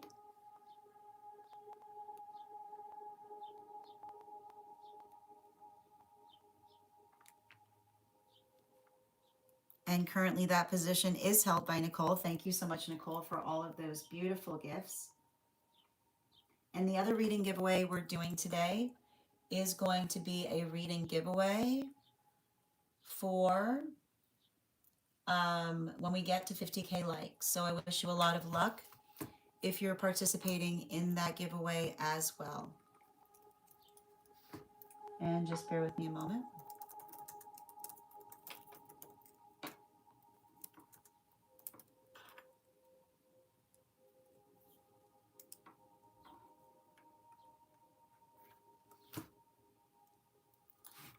Excellent. All right. And just bear with me one more minute. And also just a reminder to anybody who's on the list today, once we complete the daily collective, we will be moving directly into 1-card readings for Super Fam and for those who are paid members over on the place where we keep the videos. That said, no better time than the present. Excellent. You're so welcome, dear. Hi there, Miranda. Good to see you. It's been a minute. Sandy, thank you for the follow.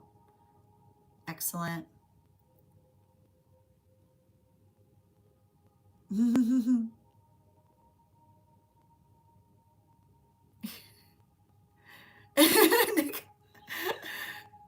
Absolutely. You're welcome, dear. Thank you for the follow, Sandy. Excellent. All right, no better time than the present. Why don't we get started?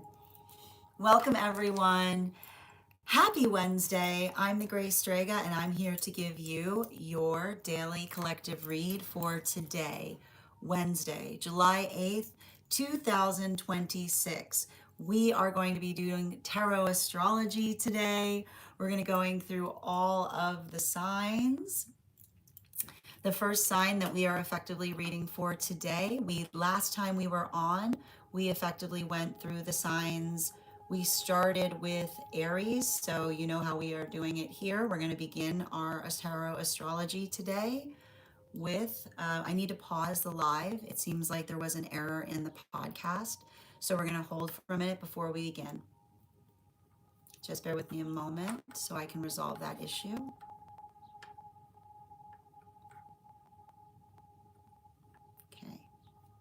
And I'll be happy to read the list before we begin, Julia. Good to see you today, dear, by the way. The list we currently have is Bianca, Nix, and Julia.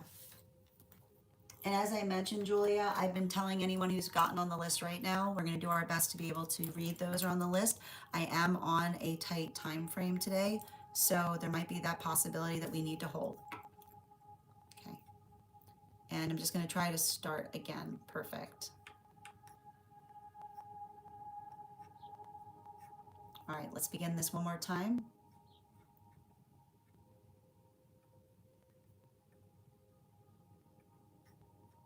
We have to give the Mercury retrograde their due. No problem. Thank you guys so much for your patience as well. All right, let's try this one more time.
Grand Rising, everyone. Happy Wednesday.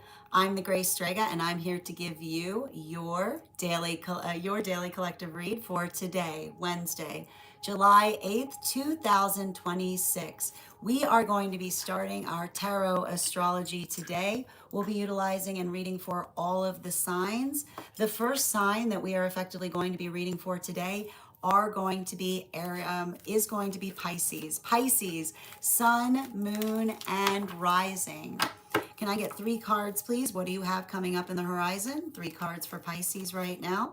We've got the Chariot card in its reversal, in combination with our Fool card in its upright, in combination with our Two of Wands in its upright. So what are we effectively seeing right now, Pisces? I want to, like, that's basically what we're feeling. So the thing about it you have to understand is we're coming out of a Capricorn full moon in Cancer season. Capricorn full moon is working through old wounds. It's a lot of the observation of the old wounds that come up. But the beauty of coming, like the observation or the healing that effectively occurs when we're working through old wounds is that it helps us build into a stronger sense of orientation, right? I'd like to point out that a lot of the work that we energetically work through is being able to navigate how we carry the situations and circumstances that have not only caused pain within us, but have informed us on the direction of where the work needs to go, right? And this is what's beautiful when we understand. It's interesting too, because I feel like what's happening for a lot of the Piscean energy right now is understanding. This is what we can navigate with Taurus in, like with Chiron in Taurus to a certain extent, right? Because the identification of working through trauma is understanding that the quality of trauma is literally the space by which we can't let things go, right? If it was easy to let go of trauma, everybody would do it. Nobody would choose to carry trauma around. That would be crazy. Yes. I love this trauma. It's great. It's great. I love carrying it around. No, we don't. We can't choose to carry it anywhere. But how we choose to move with it, right? How we choose to move with it. Now that's saying something, right? The observation of allowing it to energetically inform our direction is how we often build into a sense of energetic purpose. Because that observation of being able to energetically work through things, right? And this is what we mean. Like welcome to Chiron and Taurus. Like welcome to Chiron and Taurus, which often articulates, it says the only way out is through, right? Because that observation of being able to effectively work through things, but not just working through things, but knowing what to do with them, right? And it's not easy. It's heavy. It often feels burdensome. It often feels like we're really clumsy on those energetic journeys. But that's also why we get very, very protective, right? And you have to understand, and you'll often see this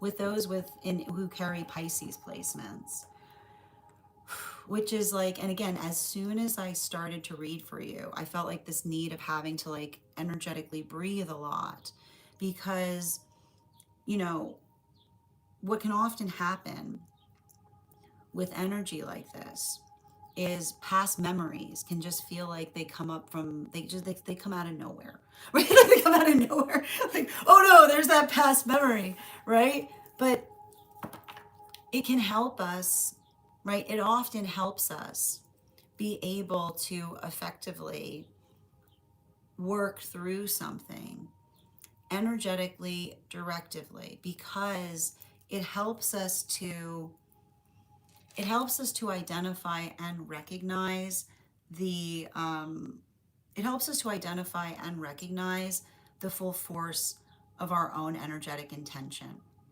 And I like to stress this as well, that often, and I think that to a certain extent, with those for a lot of individuals right now who carry these placements, the ability to feel those emotions may feel energetically overwhelming, right? Because and you have to understand that that's a quality and condition of experiencing the fact that we're going through energetic turbulence right now, and that turbulence is recognizing the space by which it's not necessarily inside the self, it's outside the self. And the way that we navigate our internal turbulence helps us to navigate others, right? Because it gives us a sense of healthy direction.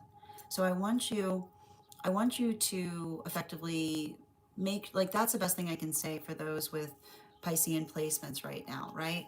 Remember that a lot of the work that we do to help each other heal is being able to provide each other healthy directions. And that's either the space by which we energetically ask for them, or the space by which we receive them, or the space by which another person is able to ask for things effectively, right? Like focus, like the key word for Pisces right now, the key word for Piscean placements is direction sense. Continuing right now, the next sign that we're reading into today is going to be our Aquarians, Aquarius, Sun, Moon, and Rising. What do we have for you today? Let's see here. 3 cards for our Aquarians. We've got 2 flying out. We've got the Devil card in its upright in combination with the 9 of Pentacles in its reversal. Can I get one? I'm going to hold. Like, that's a lot. Let's actually. It's like, we're gonna take a little minute. We're gonna take a little minute with these cards right now, Aquarius, before I drop that other card out. Okay? Because that's a lot to deal with.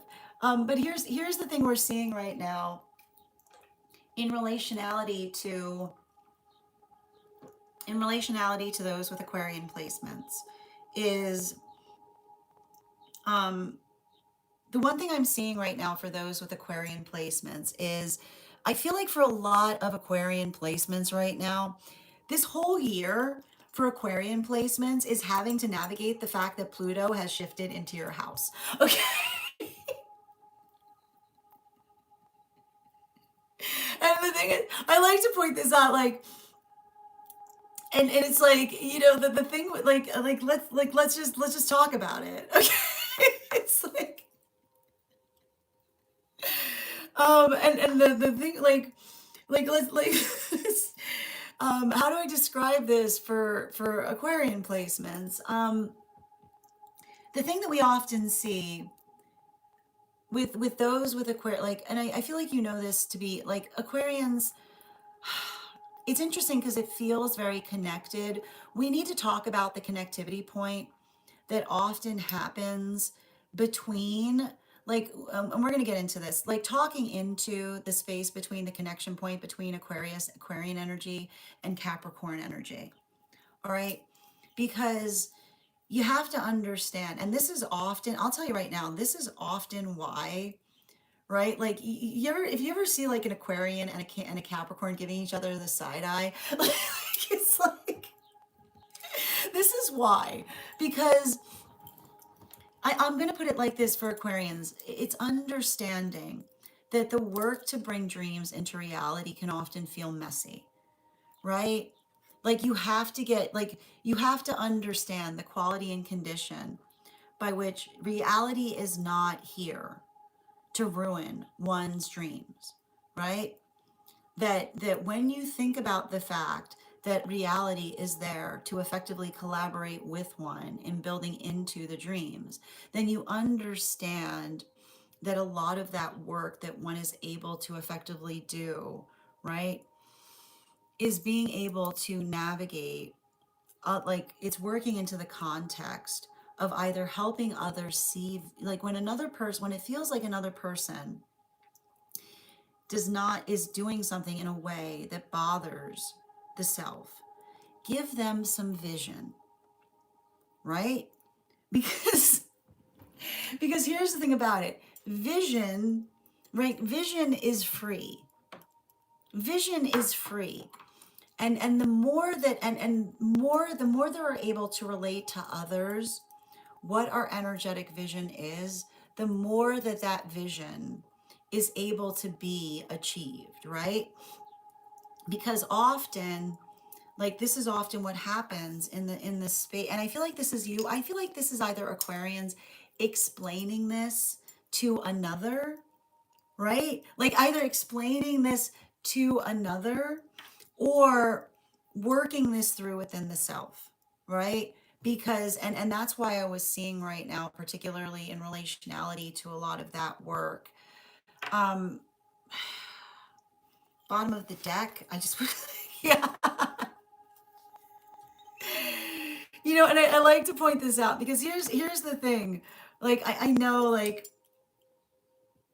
um those with Aquarian placements don't often feel like they like I can see the fact that it's not the space by which one feels that one wants to energetically um move through things like and I keep on hearing there's something to be said for healthy centering, right? And what happens when we're working through a healthy center? A healthy centering is identifying when we ourselves are, right, the energetic solution, like and the energetic, like restorative, like the space by which one can energetically restore things is not the quality or condition by which one is running to do so, right? It allows for the nature or the space of being able to effectively work through our own circumstances in terms of being able to energetically prepare for things. So I feel like there's something very important there because I feel like this is ultimately a lot of the Aquarians working through communication issues. And in the context, like the way that one fixes, right? When you think about communication as healthy preparedness, then it changes your relationship to communication. And I either feel like that is something like let that be something that you potentially impart to another as it relate or something that you yourself are energetically employing further. Okay, the next sign that we're energetically reading for today are going to be is going to be our cat. Speaking of which, speaking of which, our Capricorns, Capricorn, Sun, Moon, and Rising. What do we have for you today? Can I get 3 cards for our Capricorn placements? mm. 4 of Wands in its upright. 10 of Pentacles in its reversal, in combination with our 2 of Pentacles in its upright. So let's take an energetic pause point here, and it's interesting to um, don't jump ahead of yourself this week, Capricorns, is what I keep on seeing because there's something that I'm energetically observing right now for those with Capricorn placements as it relates to working through the energetic condition of being able to recognize or identify the full scope by which you yourself are able to effectively do something as properly as one is able to do so. Now, what's interesting that what's interesting that we're seeing there is that for a lot of those with Capricorn placements right now, the ability the ability to effectively identify, articulate, or move through things in a prioritized way, like that's what I mean in relationality to not allowing circumstances or situations where it feels like you're effectively jumping ahead of the self or working into the context of feeling energetically frustrated. Like it says to me, like, don't let another person try to rush you, is what I keep on getting. And the state or nature, like, and I want to point this out, like, and it's interesting because it just, I feel like there's something very important with a lot of that energy right now in terms of articulating to another about the observation of the fact that you will not be energetically rushed through things. And that space, because especially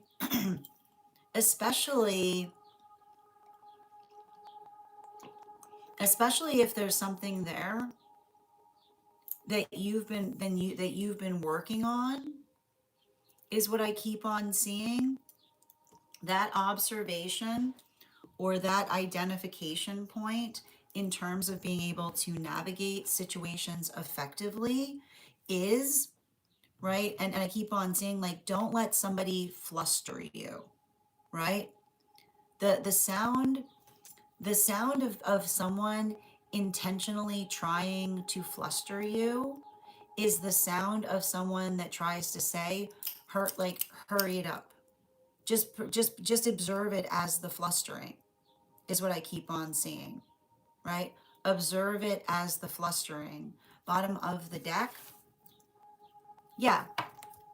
Five, like 5 of Wands in its reversal, right? When individuals are trying to fluster, become firmer.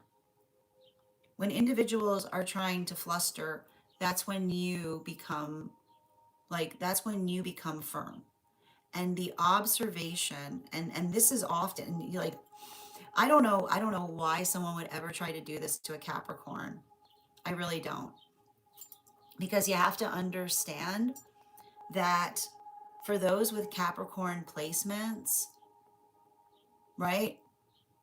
Like those with Capricorn placements, having energetic eyes on someone trying to fluster, like that's all, like that is often, like that is often all there is to say about it. So I want you to be conscientious about it, because even in the space by which you're working through something, you don't, I keep on seeing, you don't have to be rude. You can be energetically polite, but you can also be energetically informed upon the like in terms of working into the context or observation of effective, like I keep on seeing, like working into the context of what feels energetically proportional. Now continuing, moving on to the next sign that we're reading for. Next sign that we're reading for today is going to be our Sagittarians. Sagittarian sun. So the word that we're seeing right now for Capricorns is, yeah, finding your steadfastness. Next sign that we're reading for today is going to be our Sagittarians. Sagittarius, sun, moon, and rising. What do we have coming out right now? King of Swords in its transverse, in combination with our Page of Cups in its upright, in combination with our Star card in its reversal.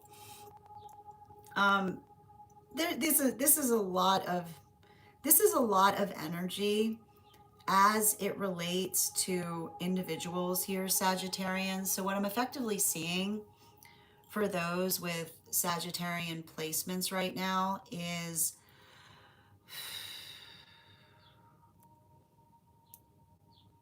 the,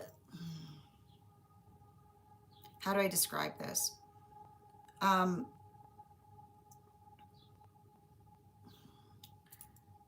the state or nature by which we're effectively working through circumstances or situations is often articulated by um, feel like we are energetically limited by our own limited information upon things is what we effectively identify. And so I feel like there's something very important there because I feel like there's something about Sagittarians working into the context of navigating through the limits of energetic information that can often feel, right? And this is often how those with Sagittarian placements feel that they have to carry others' wounds for them, right? Because Sagittarians are all like, I feel like I see you guys, like I see you working into the state or nature of being able to try to energetically resolve through something, but making sure making sure that you're articulating to another that one is articulating upon things or doing things based upon all that one can see, right?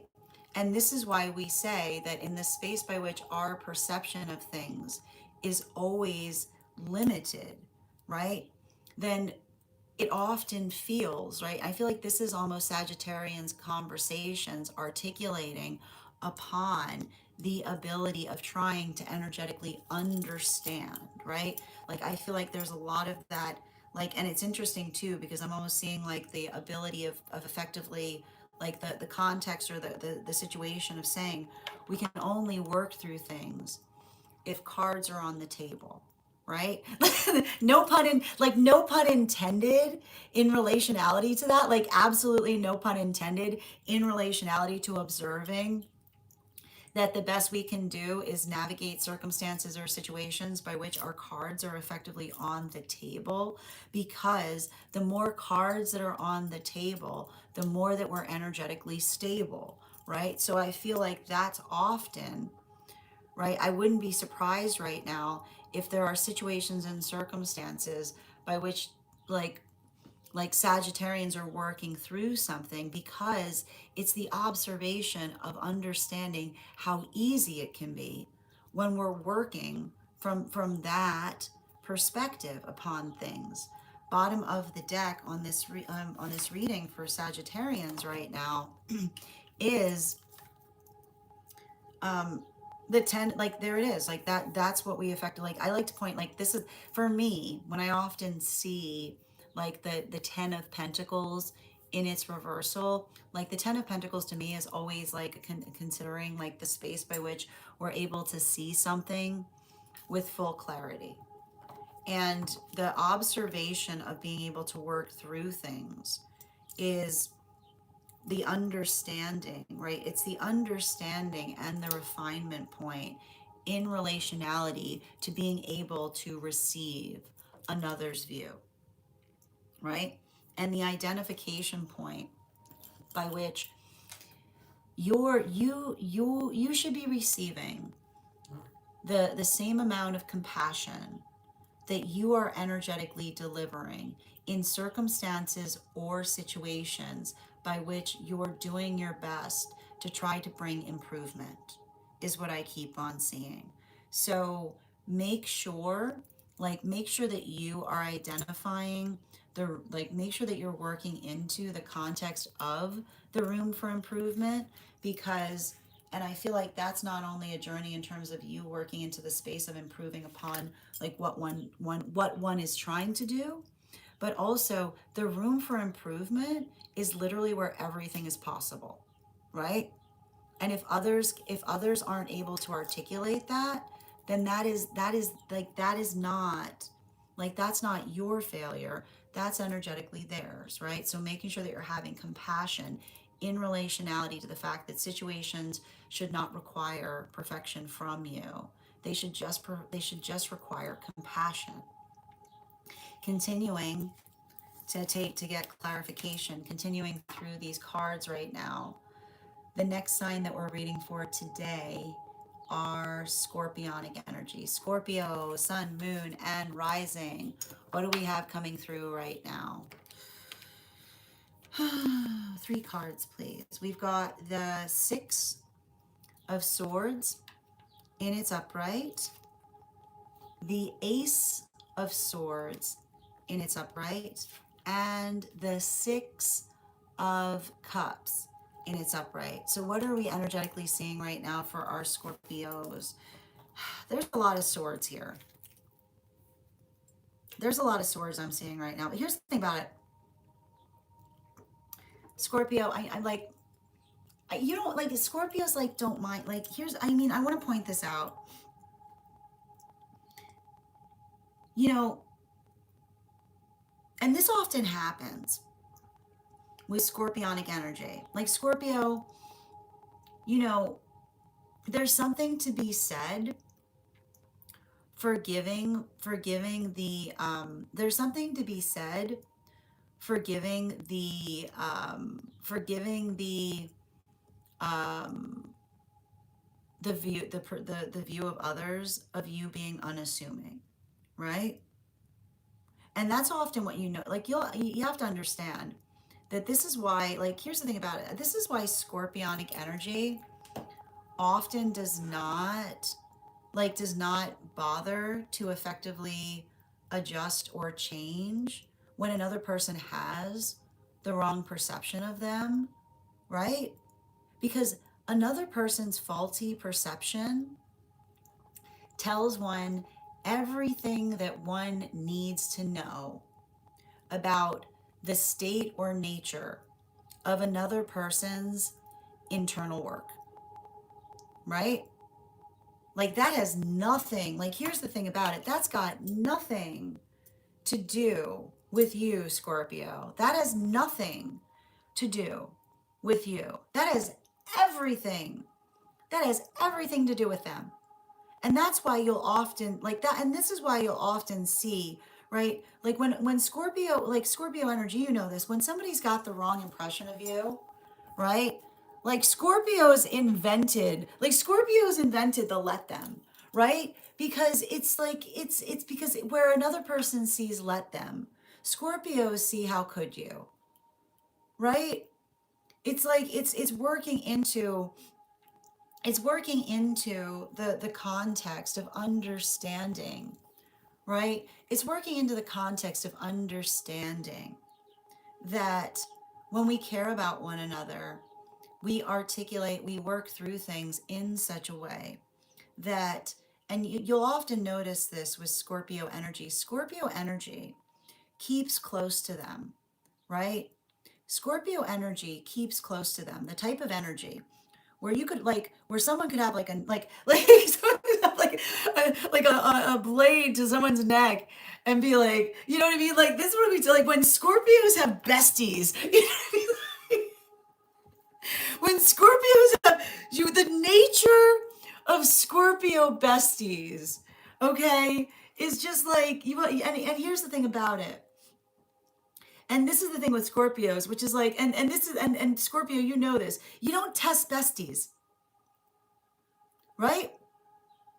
There it is. And I'll tell you right now, and this is the wild thing. I don't even know how Scorpios do it. Because here's the thing, I myself not being a Scorpio, I don't know how Scorpios do it. But Scorpios will never test a bestie. But also, they will have the best besties. Okay? and the observation, right? The observation of scorpionic energy working into that context, right? Like you will see, like just don't Like, don't, why would you do it? Like, I don't even know. I don't even understand why people do this. Because, like, you will see, right? And you'll see, like, there's the Scorpio. You can do anything to a Scorpio, right? Whatever you want to Scorpio. Don't, what's gotten into you? They tested a bestie. They tested a bestie. And all of you have now unleashed. Now we all got to deal with that Scorpio. Okay? we all gotta deal, now we all got to deal with that Scorpio energy because it's working into the quality and condition, okay? And like the Scorpio, because Scorpios are also like, I don't want to be like this either. Like I was like, yeah, being like, here I was just perfectly fine, and then somebody had to go ahead and test a bestie, and now it's like that's like, I feel like that's either like I feel like that's either energy of Scorpio talking, like giving someone a lecture, or or going into the context of helping another person understand where oh, like this is, oh, I'm sorry, you must have you misplaced your anger, right? And here's the thing about it, like scorpionic energy will often only get upset when they feel like they're dealing with another person's misplaced anger, and they'll be like, no, this is where that should go, right? So I feel like that's very important because it feels a lot like a lot of that work that we see that you're doing here. Yeah, bottom of the deck, right? With that ace, that king of swords. It's working through, again, it's kind of, again, helping someone with their direction sense in relationality to the fact that make make sure before, like, listen, I'm gonna say this, Scorpio, before you blow up on someone, make sure you have that conversation. Okay? Continuing to get clarification right now. The next sign we're reading into are our Libras. Libra, Sun, Moon, and Rising. What do we got coming up for you today? 3 cards, please. We've got the 6 of Pentacles in its upright, in combination with our 7 of Cups in its reversal, in combination with our 7 of, oh wow, 7 of Wands in its upright. Heavy on the 7s here. So I feel like there's something very important that's potentially happening right now in relation, in the state or in the nature of working through the quality and condition of understanding and recognizing what things mean to others, what things mean to others. And what's interesting about this is Libras, I know that Libras are, you are like, the amount of consideration that Libras put towards things is often amplified and articulated. And you'll often see this, like the best Libra that you will see is often working through the vector of another person's unreason, right? And when we identify and recognize that this is the work that a lot of Libras are effectively building into, then when individuals are over prioritizing something that we ourselves don't find energetically important, right? Or that we feel either, I keep on hearing, less or more important, then the conversation in relationality to being able to identify why is literally the most important thing, because is that is literally the learning curve, right? Which is working into conversations as it relates to the relevance and importance of things, right? And I have to point this out, and this is often what happens with those with Libra placements, right? And here's the thing about it. A Libra will never say to another person why this is important. Like, why is this important? Here's the thing about it. Libras are constantly saying that inquisitively, and individuals are always taking it facetiously, right? And so I feel like that's really important, because often you have to understand that for Libras, relevance is everything. But I feel like what's happening for a lot of Libras, and Libras sometimes recognize this, right? This is something that Libras often start to recognize, that the space or nature by which we articulate upon understanding, trying to understand the relevance. Like there's the best Libra around you trying to figure out how much something weighs, right? Like there's the best Libra around you trying to figure out how much something weighs. And you have to understand that in the space by which a Libra says, why is this important, right? They're not saying that as a battle cry. They're trying to identify the weight of it, right? They're like, help me identify how much import I need to put into this. So I feel like this is, for a lot of Libras right now, it's working into the vector of communication by being able to articulate, right, the nature of an energetic question. So remember, and this is the best thing I can say to those with Libra placements, is I know that you would never ask that question facetiously, right? There is not a Libra alive that would ever ask the question, why is this important, facetiously? But understand and recognize that there are some individuals that try to weaponize that statement, right? And that is the important thing. I feel like it's interesting because it feels like a very attenuated message right now for Libra placements. Understanding the fact, right, that there are energies, that there are disregarding energies that have built energetic history upon weaponizing the question as to the relevance and importance of things, that can often create the state or nature by which others can misperceive what it is that you're articulating.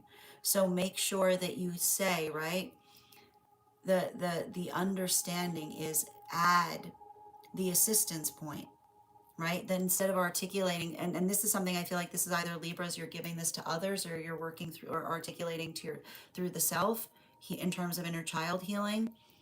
The ability to add the assistance point changes everything, right? Why is this important? Changes in the context of saying, help me understand, right? Help me understand, right? Personalize your inquiries this week, and see if that effectively helps move things forward in a more effective fashion. Continuing to get clarification now, moving into our Virgos. Virgo, Sun, Moon, and Rising. I got two cards coming out from the bottom of the deck. Okay, okay, they're good. All right, I'm gonna stop here before we draw this third card. The third, so what do we have right now for our Virgo placements? We've got a Knight of Cups in its upright and a Queen of Pentacles in its upright. I like to see these cards too. This is nice. Look at that. That's nice. I feel like I feel like this feels like a bit of a calm week. I think it's interesting, like it feels almost like some vacation energy around Virgo energy right now. And I feel like that it's interesting too. You know, it's funny. Yeah, I know what's happening here. So you know how I mentioned that like Taurus have often figured out that the best place for Taurus to often go on vacation is like the week leading up to vacation to avoid vacation frenzy. Like Taurus are always trying to avoid vacation fever. Um, Virgos often take the time after vacation because it allows for the energetic extent like it allows for the energetic extension point by which one is able to effectively allow for a context of energetic rest, right? Like, and I like to point this out. It's interesting too because this is often this is often why it's very hard to get a Virgo and a Taurus to like agree as to the best time to effectively vacation, because working into right, like working into I like to describe that. How do I describe this best for it's working into the identification point of giving oneself some opportunity to be able to effectively um like take care. I keep on hearing like it feels like a time to like take care of things that one hasn't had the ability to take care of. Like it feels very much like a recentering week, if that makes sense.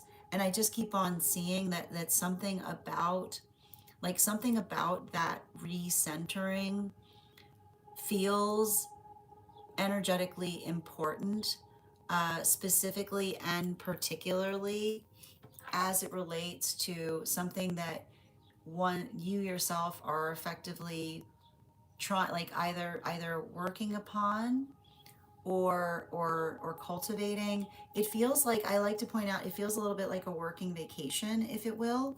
I'm going to give you that third card now. Third card coming through. We've got the two of Pentacles in its reversal. And the thing about it is, and I like to point this out, um, so it's interesting as well because it has to do with I want to like there's like Virgo. I feel like Virgos are always looking for energetic sanctuary, right? And I feel like you know this because um, sanctuary sanctuary is often working into the space by which we have the peace in order to be able to do something, as well as we're able to do it. And so I feel like there's something very important about this energy right now in terms of having conversations with those around the self as it relates to what feels energetically supportive, but also what feels like it's creating a healthy environment. Like the word that I keep on getting right now for Virgo energy is environment. Bottom of the deck. Yeah, especially with the Six of Pentacles. And this is something that Virgo, I know you understand this like deeply. Like you recognize and understand that often a healthy environment changes everything as it relates to the state and nature by which we're energetically working through things.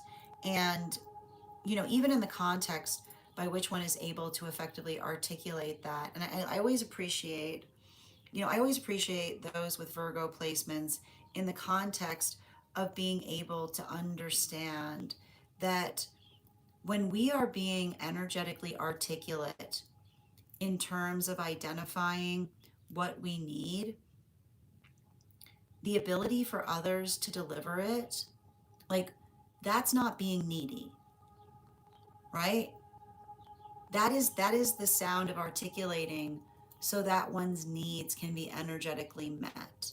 And I just keep on getting that it feels like there's something, it feels like there's something very important there as it relates to being able to like work through, right? It's not too much to ask if it's something that you would effectively reciprocate immediately, right? It's working into the context of a healthy give and take. So make sure that you're having those conversations as it relates to what feels, as it relates to what feels energetically balanced, but not just in terms of the balance that you're striving for, but the balance that you're like the balance that you're energetically working to achieve in, like, I keep on seeing like in many different ways, right? And I feel like it's interesting because it does feel almost with these cards like there might be some inner child wounds coming up. But understand, like, I keep on hearing like the space by which, like, when we care about each other, the space by which we're energetically, like, if someone isn't, like, I also keep on getting the side message that says if someone isn't putting, like, if someone isn't energetically nourishing you, they don't get to have a say as to how you effectively nourish yourself, is what I was really getting in that message. Continuing to get clarification, moving into our Leos. Leo, sun, moon, and rising. What do we have coming through right now? 3 cards, please. 1, 2, and one more. We've got the Fool card in its reversal with the 2 of Wands in its reversal and the Empress card in its reversal.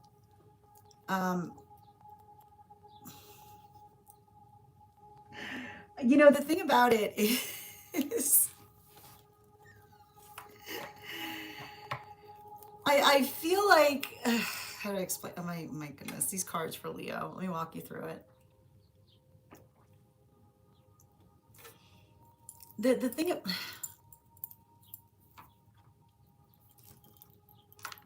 Leo, I don't like, you've got the, like, Leos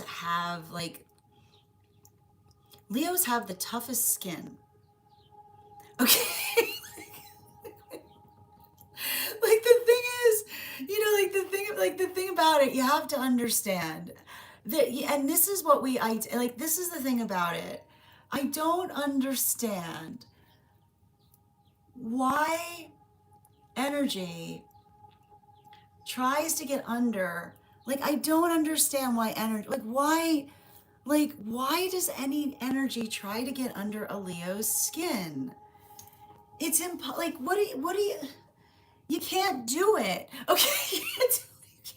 You can't, you can't, you can't do it. Okay. You can't do it. You understand? I don't know how many times we have to go through this. Okay.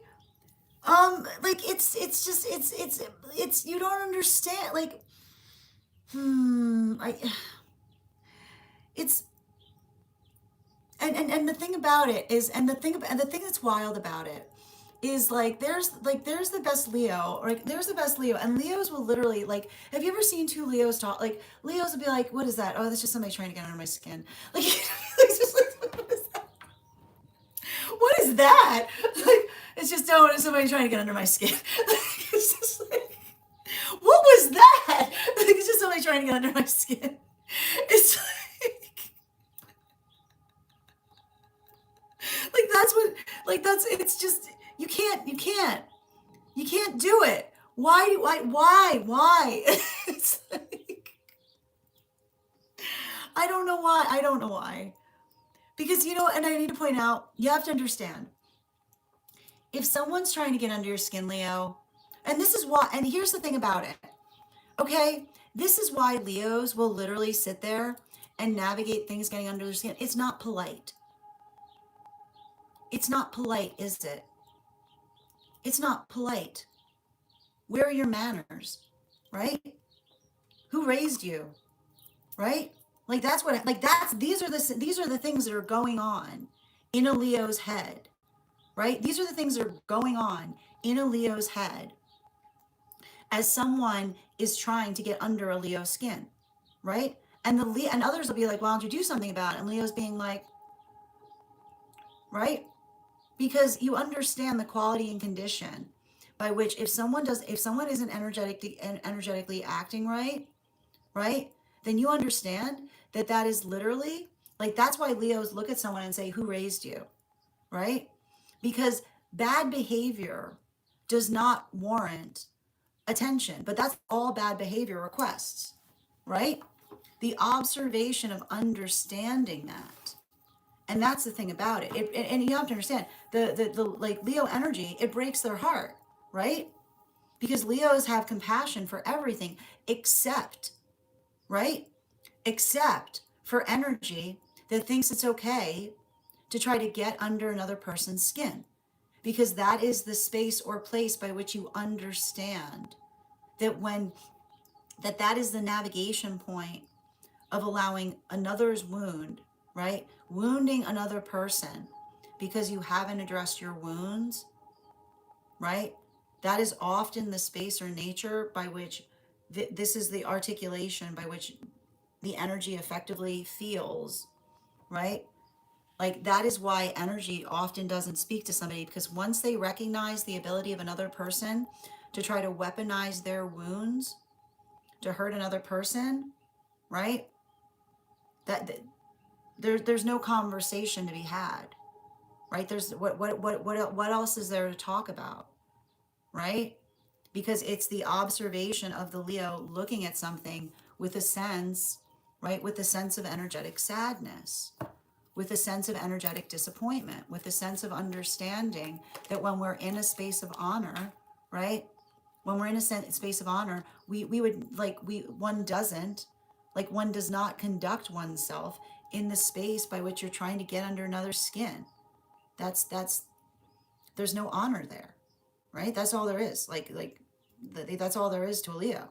Continuing to get clarification, Cancer energy.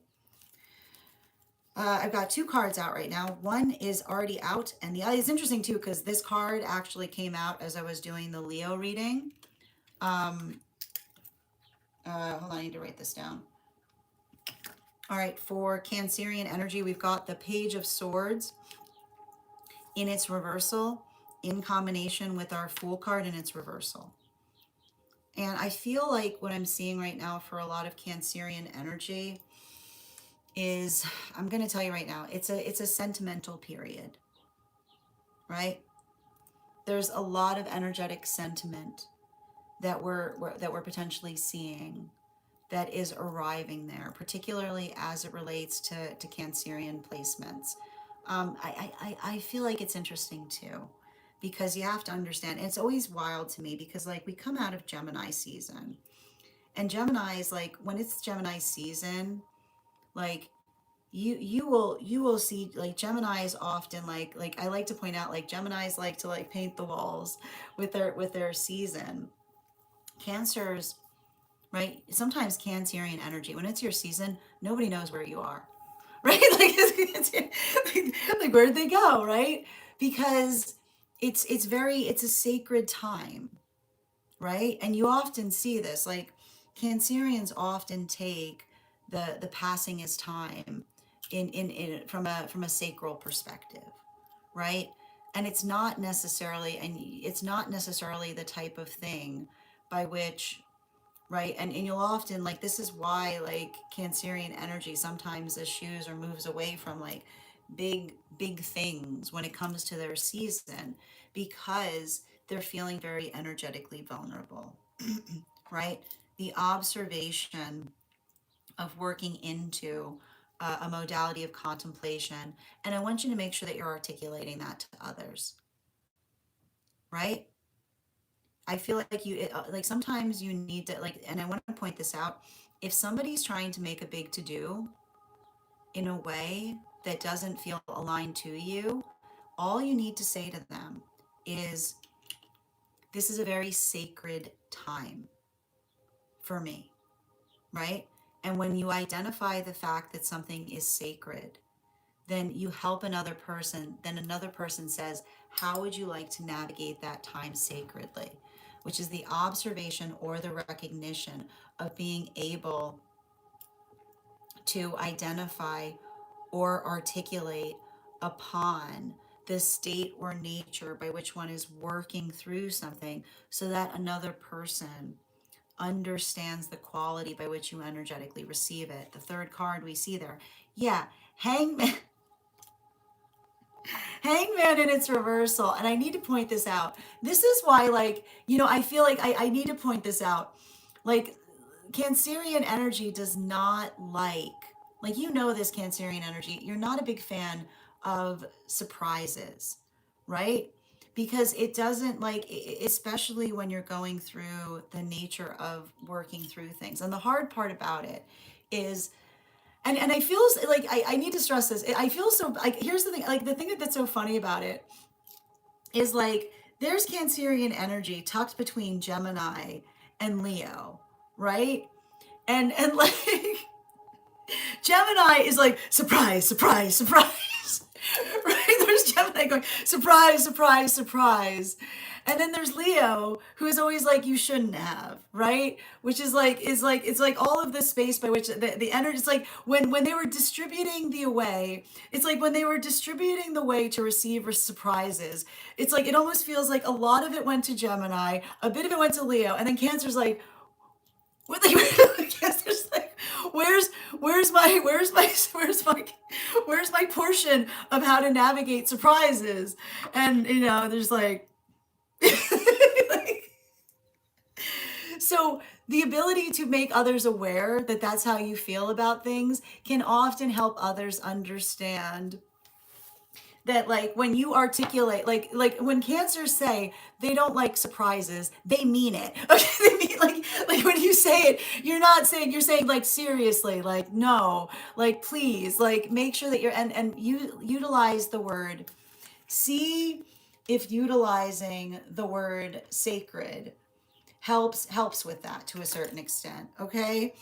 Because like, yeah, all right, let's continue. Like, yeah, help them respect what you are navigating sacredly. Continuing right now for our Gemini placements. Gemini, sun, moon, and rising, please. We've got here the Eight of Pentacles in its reversal. Hold on a minute.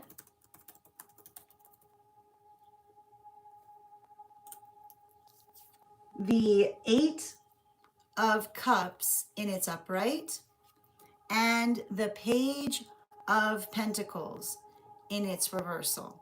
So what do we effectively see or identify is energetically occurring there? So for a lot of the energy working through this, and I want to describe, like, and here's the thing about it. I know this season, right? For those right now with Gemini placements, I know this season can sometimes feel a little bittersweet for you, right? It's like I always like to point out, for July for Geminis, it's like the ennui sets in, right? Like, and it's weird, right? Because everybody else is like, woo! And then Geminis are always like working through the ennui at the time that everybody else is like, we, right? So make sure that you're articulating that's how you energetically feel. Or also articulating to others I keep wondering what feels like fun to you is helping another person identify or recognize what you yourself might be navigating or working through a bit differently, you know and I feel like there's something right now for Gemini placements is, and I like to point out, like, often what happens during the season is working into the context of finding it hard to summon joy, right? And the thing about it, and the one thing I'm going to say in relationality to this is It's good. It's good to, like, sometimes when you can't, sometimes when you're having a hard time summoning joy, it's good to push out of your comfort zone a little, right? Because when you're having a hard time summoning joy, being able to push out of your comfort zone a little, right, is often the space by which you thinking of it therapeutically, right? See if thinking about something therapeutically helps you move through something, particularly if it feels like there's something that you're navigating here that you're energetically, like, I feel like I'm just picking up like a little bit of dread, right? um, think about it therapeutically, because in the space or nature by which we're able to do something like that, it helps us to be able to get stronger in it, right? And that's how we get stronger at doing things, by navigating things we feel uncomfortable through, right?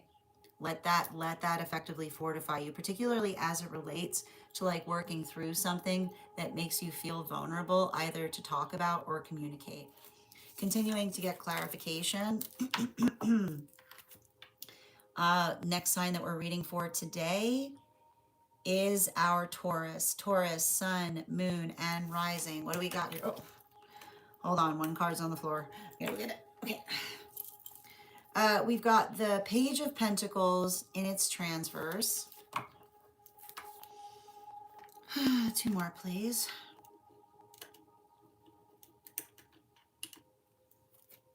In combination with the King of Wands in its reversal. In combination with the Justice card in its upright. Uh,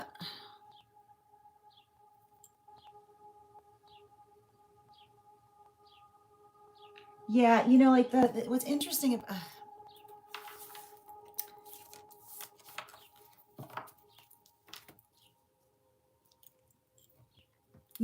I need to point out. It feels like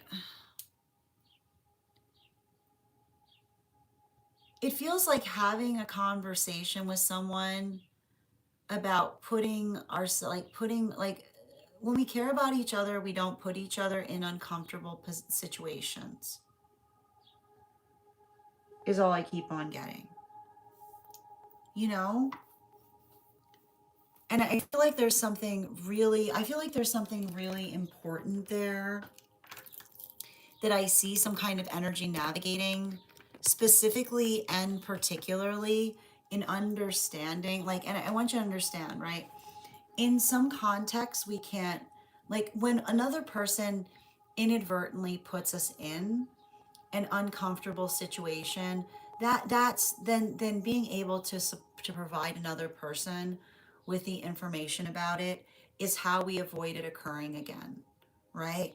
Because it's the observation of being able to, like, giving someone the benefit of the doubt in relationality to how they might have perceived something versus how you yourself experienced it. Don't assume that someone was putting you in an uncomfortable position, circumstance, purposefully, is what I keep on seeing. Because um, remember that sometimes, like, remembering that sometimes individuals don't recognize this, but this is why we often, like, we give others the benefit of the doubt by telling them how we feel about something, to see what they energetically do with it, right? Because after, and that's what I mean, it could be different depending on the Taurus placement here. Because if this is a situation by which another person has already had that conversation and another person proceeds, right, after that conversation has been had, like, that's a different conversation, isn't it? Particularly and especially because, right, when we identify or articulate upon uncomfortability, what we're really saying to another person is, this is what you could have energetically given me in order for that not to be energetically awkward, right? And what do we identify? And here's the important thing that I'm seeing for those with Taurus placements, right? Awkward. You can't use the word awkward unless you can supply another person with what would have made it not awkward. Okay? Okay. And this is what I keep on seeing. And this is either a conversation you're giving or receiving, right? Awkward is a state of being. And awkward is a state of being. You can't go around throwing the word awkward willy-nilly. Okay? Because awkward is identifying the fact that one feels like one was not supplied the information that would not allow something to be awkward, right? So the ability, and you'll often understand this, when something is awkward, we're saying, we're given information that would have made it easier to walk toward where we need to go, right? It's a directional issue. So being able to say to someone awkward, being like, I did not have, right, the occluded like ward, right? The space by which one says, I could not see something, and it made it uncomfortable for me because I could not arrive to the understanding of what I needed to bring to a situation. So being able to identify or articulate upon situations or circumstances by which you feel like one is not receiving enough information is effectively, right, the work that we're able to do to arrive into understanding upon the relationships that we're in, right? It's building into the quality and understanding of being able to identify or articulate what would make something energetically easier. So we see that for a lot of that information, working into those experiences or articulating upon them is effectively the identification as it relates to circumstances or situations by which we effectively identify. Now, this is also important in relationality to working into, moving into as well. And make sure again, like especially with this Eight of Cups and it's upright, bottom of the deck, right? Make sure that if you can't articulate what would have made it easier, right? Then that's also something that allows the directionality of understanding the work that needs to be applied to things. Final reading that we're doing today is moving into Aries.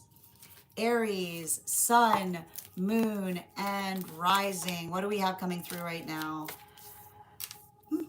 We've got, and one more, please. We've got the Five of Cups in its reversal. We've got the Queen of Wands in its upright.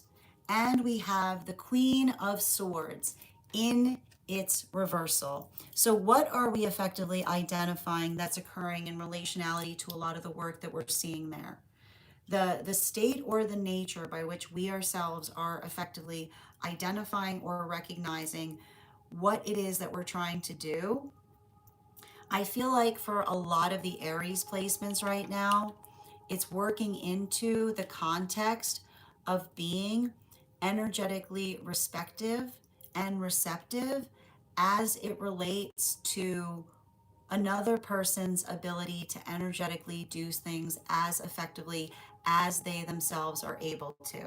And the thing about it is, this is often what happens in relationality. Like, here's the thing with Aries energy, right? Aries energy is very much, you understand this, Aries, right?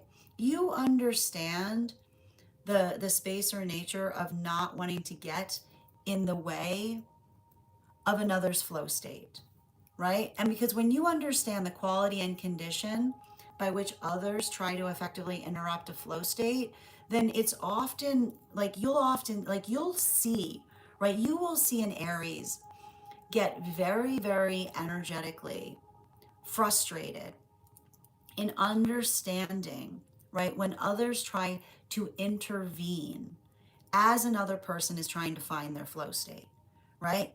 Because often, and this is the thing about it, Aries, you understand this. the life-changing power of laying off things.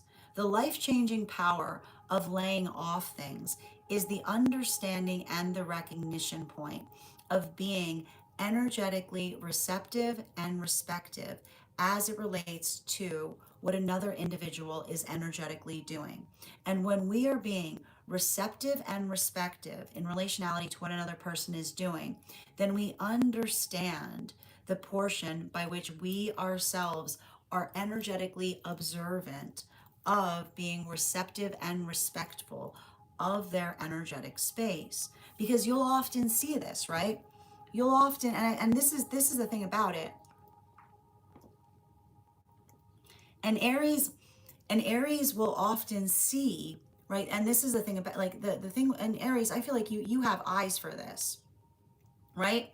You have eyes for the space by which another person's intervening is stopping another person's ability to work through things, because it's working into the context of identifying that often we need energetic space in order to work things out. And you'll often, and this is why you like, I like to point out, like, Aries are very protective of the lay off energy, because the space by which one is effectively giving, like it's all like, this is always like the position that I see Aries in, because it's holding back in order for something else to move forward, right?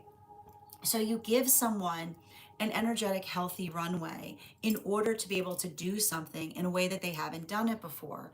And this is why, right, you'll often see Aries that will get very, very energetically protective as it relates to protecting others' runways, because you understand and recognize the state or space by which, in order to do something, right, you need to be energetically observant of the space that is required in order to do it effectively. So I feel like I see a lot of the energy of Aries either identifying or articulating upon that. And even in the state or nature by which I see you effectively working through that, building into the conversation of how others are not allowing that to occur, right? Let that carry let that carry the shape or nature of a conversation that you yourself are working towards. Bottom of the deck with this King of Wands energy, right? Like, and you'll often see this, like, like, and I like to point this out with Aries energy, right? And this is always like the most cutting remark that you'll see with an Aries, right? Because someone will be like, I didn't think, and Aries will just, you ever see Aries love doing this? Like, someone will be like, I didn't think, and be like, yeah, that's right. Like, yeah, that's right. Right? I didn't, like, they'll literally, they'll stop. They'll, like, this is Aries' favorite way of doing that, right? The space by which someone says, I didn't think, and they go, yeah, that's right, right? Because it's the understanding of recognizing they're trying to articulate to another, saying it's very energetically convenient, right? It's very frustrating. Like, Aries will be like, it's very frustrating, right?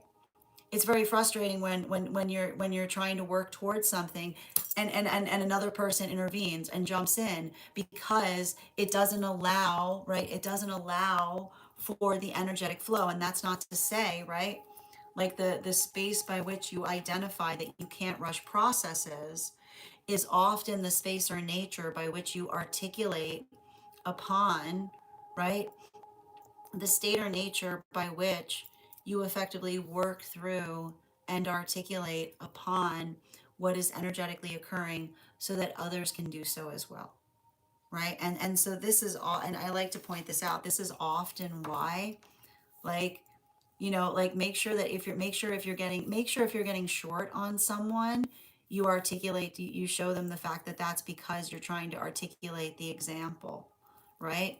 Being like, like, let that, don't be reactive. Say, like, make sure that you calibrate and say, I wanted you to see what that effectively, like, that is the identification point of you articulating to another and saying, like, that is a perfect example, right? Make sure that you're identifying, right, Don't get frustrated. Look for energetic examples. Look for energetic equivalency points to fortify your frustration in the form by which another person can understand what you're speaking upon.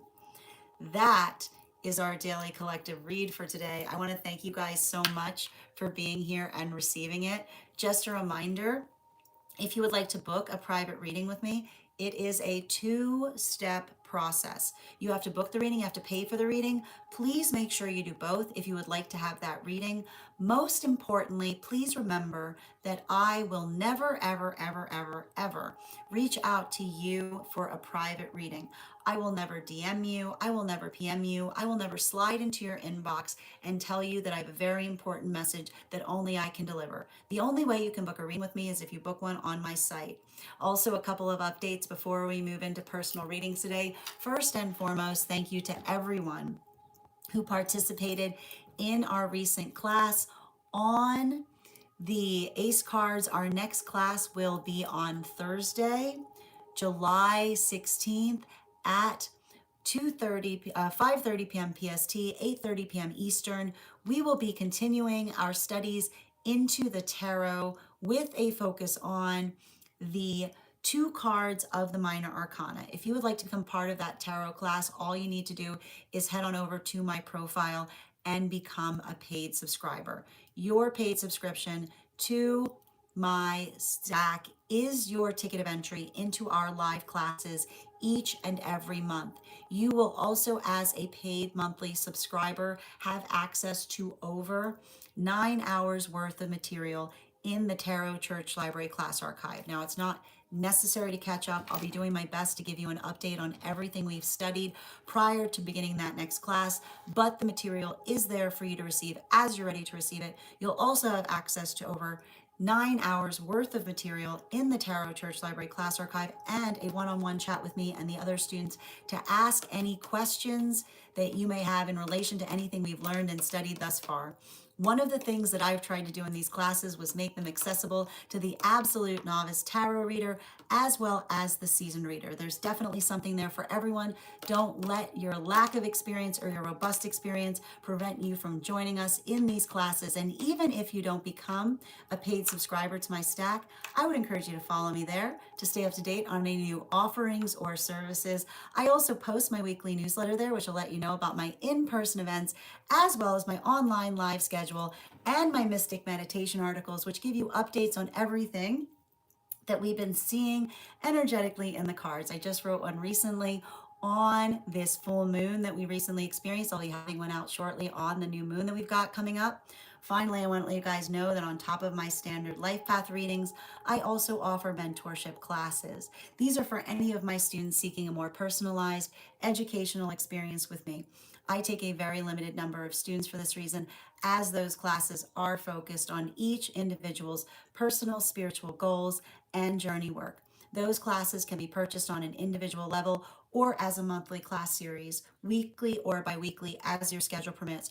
Also, for my students that are seeking more consistent weekly tarot support, I'm very happy to offer weekly tarot insight packages. That is a package of 4 30-minute reads, again, weekly or biweekly as your schedule permits, so that you can stay more consistent on your personal journey at a discounted rate, as well as my dream interpretation readings, which you can purchase per dream or as a series. If you purchase the series, I would encourage you to start to keep a dream journal, as we will meet weekly or bi-weekly with that journal and utilize the tarot to understand the key themes and messages coming towards you in the dream space. I want to thank you guys so much for being here today and sharing in these messages, and we will do this again tomorrow. That is our daily collective read. We are going to get started on personal readings. Congratulations to Nicole. You are our highest gifter. And thank you so much. Avatar, you came in second, so you will have an additional card in your reading. I am going to just take a moment. Absolutely.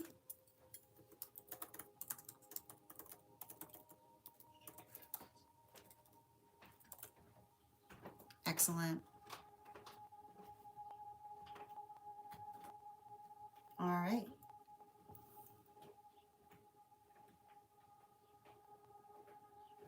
And thank you so much. Absolutely. And thank you for sharing the live, user 256. I'm happy to read the list for you, Julia. The list we have right now is going to be, so again, I wanted to articulate, we've got Bianca on the list. We also have Nyx, and we've also got Julia. So I am on a shortened time first. So we're going to be able to try to read as many as possible before we move into personals. Before we begin the personals today, we will be doing the one card readings for those who are super fans, as well as for those who are paid members over on the place where we keep the videos. And I'm just going to take a moment to read over some of the comments that came through as it was reading. Absolutely. And thank you so much for those beautiful gifts. I appreciate you. 1144, tap to claim, Ella.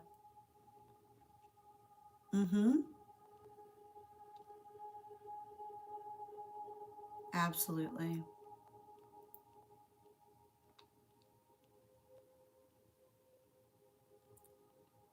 And thank you, Sandy, for the follow. I appreciate you. Excellent. And James, thank you for the follow as well.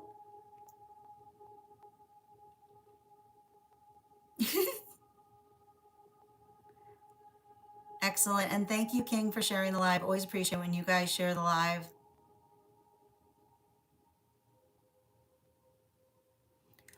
Spirit Junkie, in terms of, I mean, I'm going to be honest, like if you've got a North Node in that, it's possible that you may be feeling it. Yeah. Because I mean, a North Node in there is a pretty hefty placement. Just bear with me a moment, friends. Okay.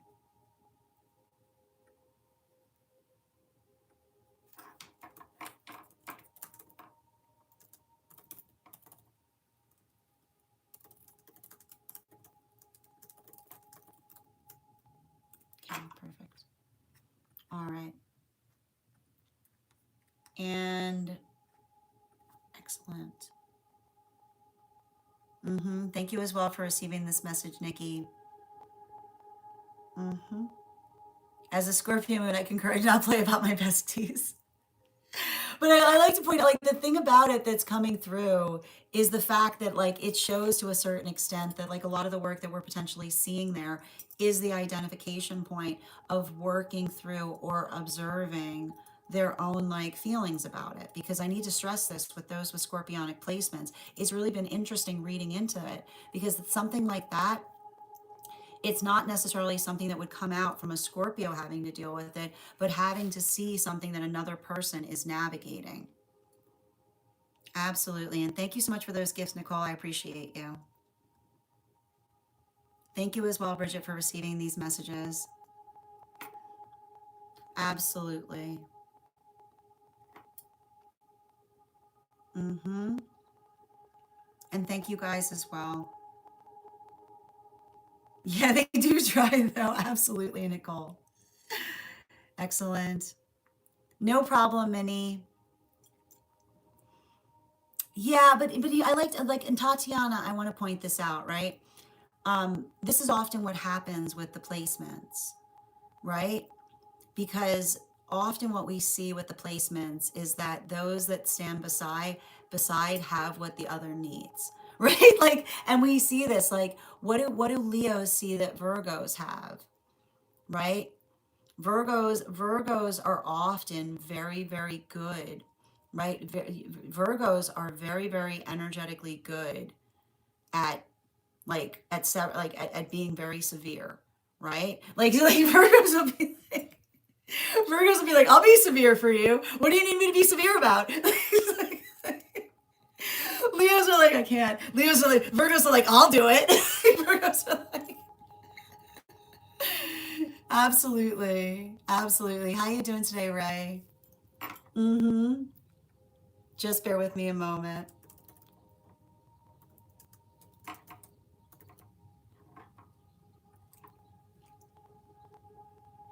And 1 minute.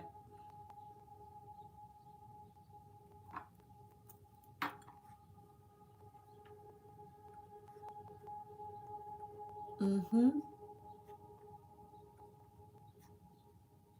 1 minute, please. Excellent.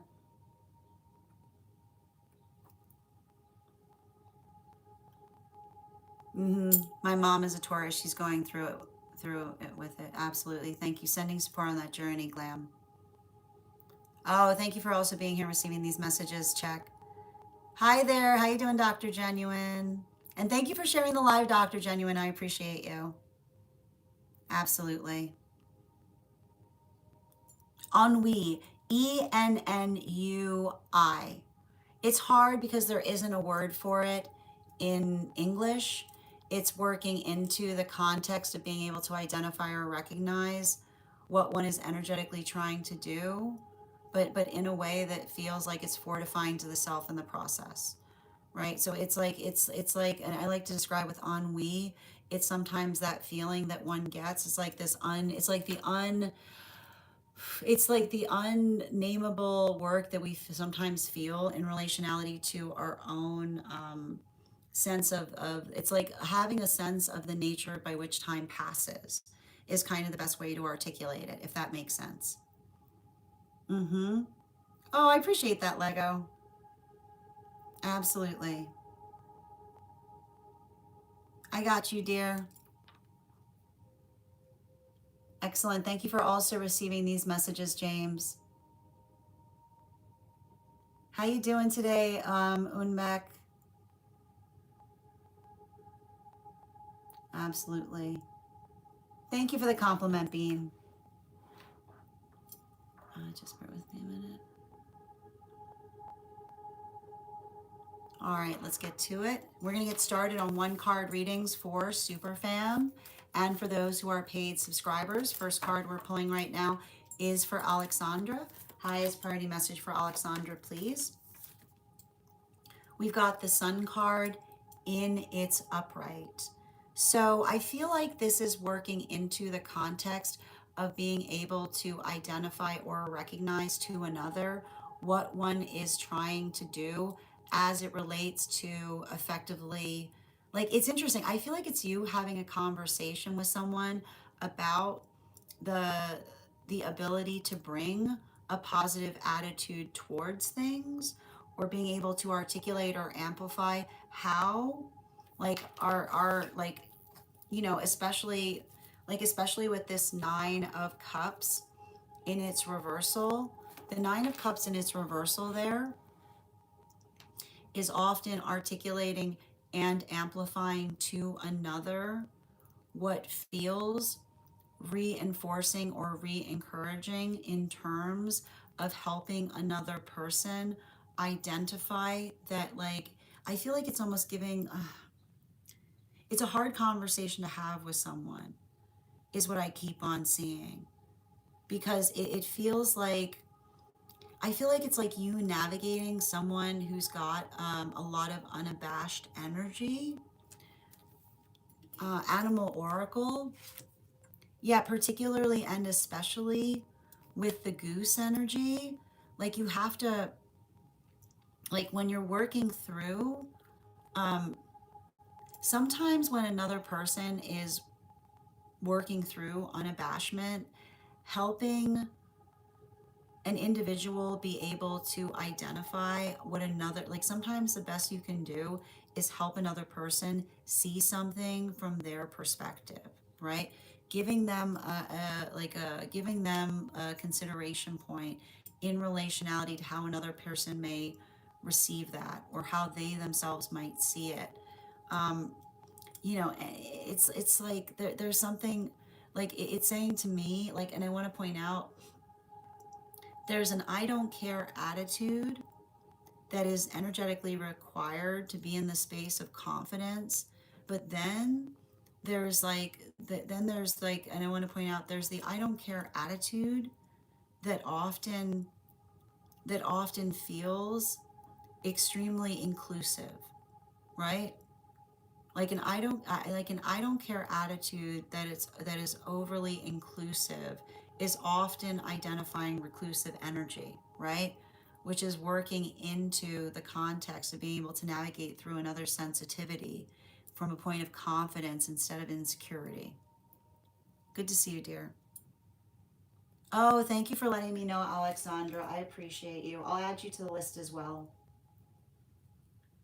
And absolutely. I got you, Nicole. I appreciate that deeply. I'll add you to the list now for Friday. Excellent. Yeah, my Virgo moon is absolutely interested in doing it. Mm-hmm. I got you, dear. And Ivana, one card highest priority, please.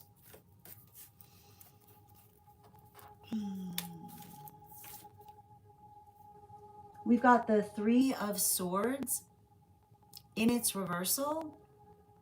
Um, so this is identifying to me situations or circumstances by which you're working into the context of being able to work through or navigate. We have to talk about this because there's something that's happening right now around you that's related to unified healing. Bottom of the deck. Yeah, especially especially with this, especially with the Four of Pentacles, especially with the Four of Pentacles there in its reversal. How do I describe what's happening here? It feels like, I feel like the guides, I feel like the guides have been energetically preparing you in the space of working towards healing, because when we're working towards healing when we're working towards healing in a collective way, right? Yeah, especially with the bull energy. It's sometimes it's the word like the word like the word that wants to come up is like guardrails. Okay. But like, it's a good thing, right? It's like it's saying to me, like, I feel like the guides are articulating upon the fact, it feels to me like the guides are articulating upon the fact that like there's an energetically, like the space by which you are able to energetically navigate is related to understanding or having the observation of it's so complicated. It's funny too, because like it's a one card reading that feels very complicated. I feel like you're getting the hang of something is what I keep on getting to, but also in the space by which you're arriving into the understanding of what I identified was that block that needed to energetically be there for an energetic reason is the best way I can describe it, because you have to refer back to the block that I initially spoke to you about. Okay. And I know, and here's the thing, I know what I just read for you, nobody's going to understand, but it's not for them. It's for you. It's for you. All right. I got you. 1 minute, dear. Mm-hmm.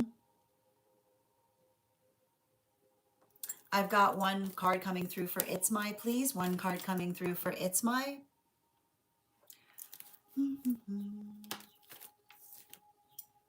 We've got the Four of Cups in its reversal. um, the Four of Cups in its reversal is it's working into the context or helping us to recognize or identify what we're doing in such a way that it's saying, it's like it's giving me a lot of help me help you, right? And the thing I keep on seeing in relationality to something is being able to observe or work into something in such a way that you're able to help another person see, right? How you yourself are energetically receiving it. And it feels to me like the context by which it's like somebody who feels like they're helping, but having to understand the nature, like when it feels like we're receiving something that isn't helpful, the ability to identify and say to another person what is more helpful is how we effectively heal, right? So bottom of the deck on this reading, yeah, right, it's like giving someone the benefit of the doubt does not mean that you don't also need to articulate to another person, like, okay, like this here, here's that information that's relevant, so that we avoid that circumstance or situation occurring again. Animal oracle, particularly with the earth dragon, it's the difference between, right, the difference between somebody that's working to do something better and an unhealthy habit is how much work that another person is putting in terms of trying to do something better, right? Make sure that you're having alignment points in order to be able to track progress as it relates to trying to do something in a way that they haven't done it before. I feel like there's like, it feels to me like you need some kind of unification energy in terms of you and some other individuals making sure that you're on the same page in terms of how you're doing something effectively. Thank you so much, dear. We're doing one cards right now, Avatar.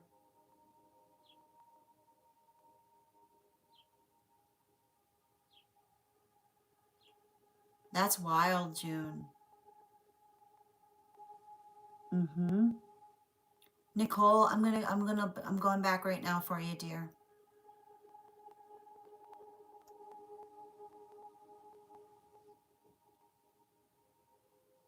I see it there. One card, higher self and guides. Mm-hmm.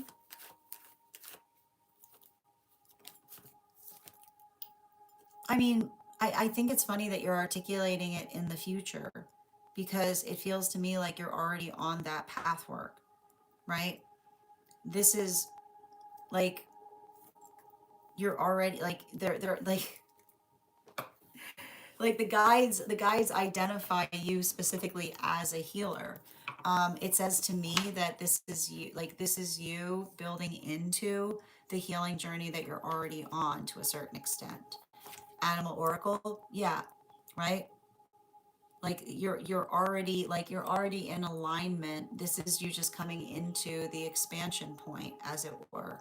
So it says to me, think of it less as change and more as expansion.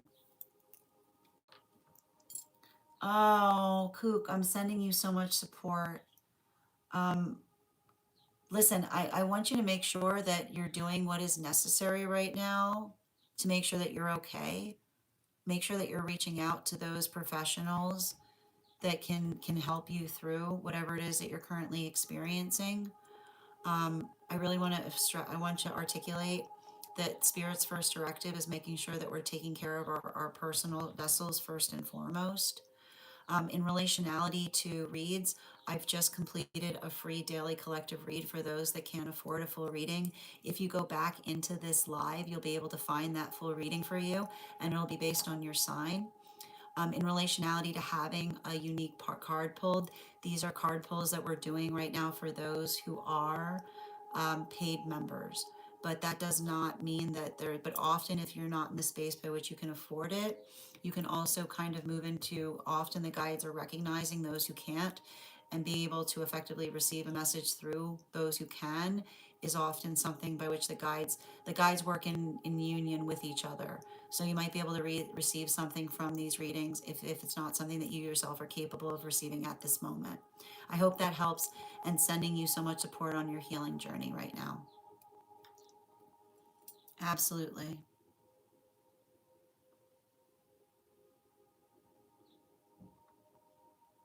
You got it, dear. Highest priority for Bridget, please. Yeah, the world card. This is very important. Like, I feel like this is very important because the birth, like the birth that you were seeing in the dream space is you. Okay, it's a rebirth dream, which is the observation of you moving into a new energy, right? So again, particularly with that animal oracle card, the raven, right? Bringing energetic wisdom to things, right? Don't like be able to articulate upon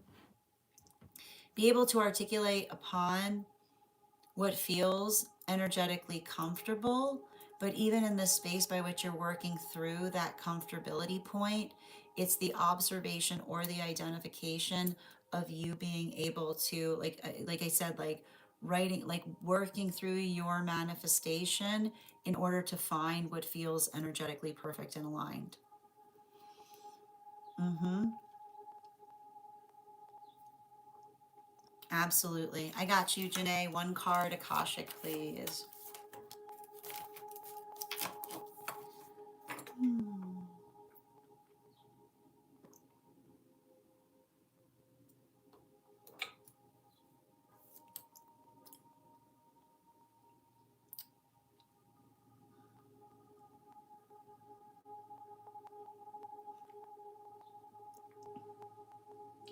It's giving me yeah, it's giving me a lot of energy that understands.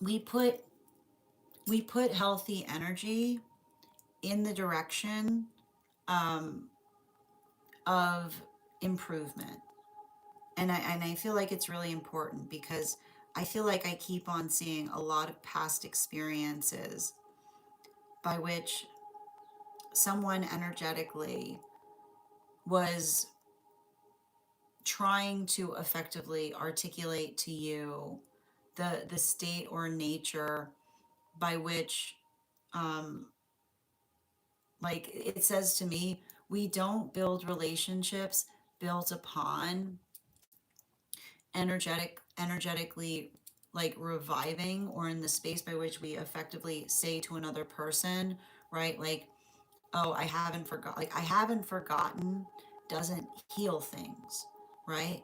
Because the observation of someone coming towards you from a point of sentimentality is the difference, is not the same as someone that is effectively doing right by you, is what I keep on getting.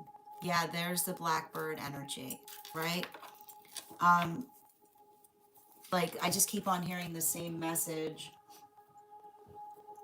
I just keep on hearing the same message coming through on the Akashic in relationality to this. That's why I'm looking for your book, right? The question, like your energetic shield right now is like, are they doing right by you?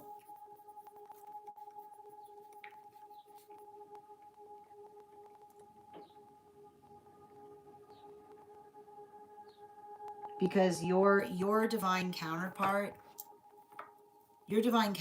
will always be doing right by you.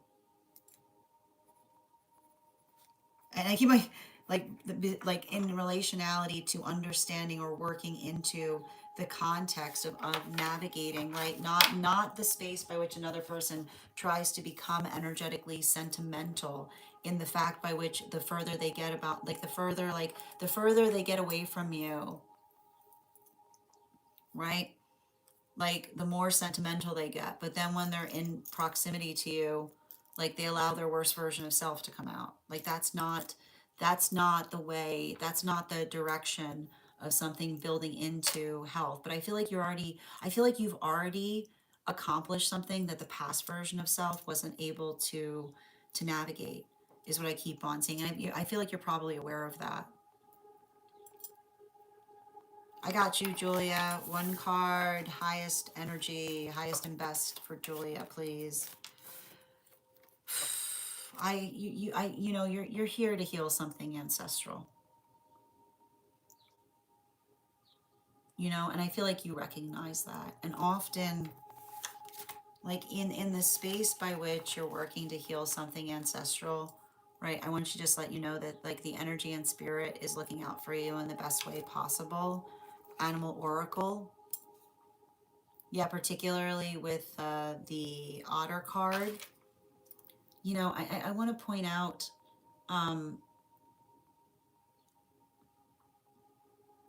I feel like there's going to be a lot of energy trying to come towards you in an infantile way, right? And the way I want to articulate upon infantile is in infantile energy is often the space by which they like, you have to understand, infantile energy will often articulate upon the feeling or need of being taken care of, right?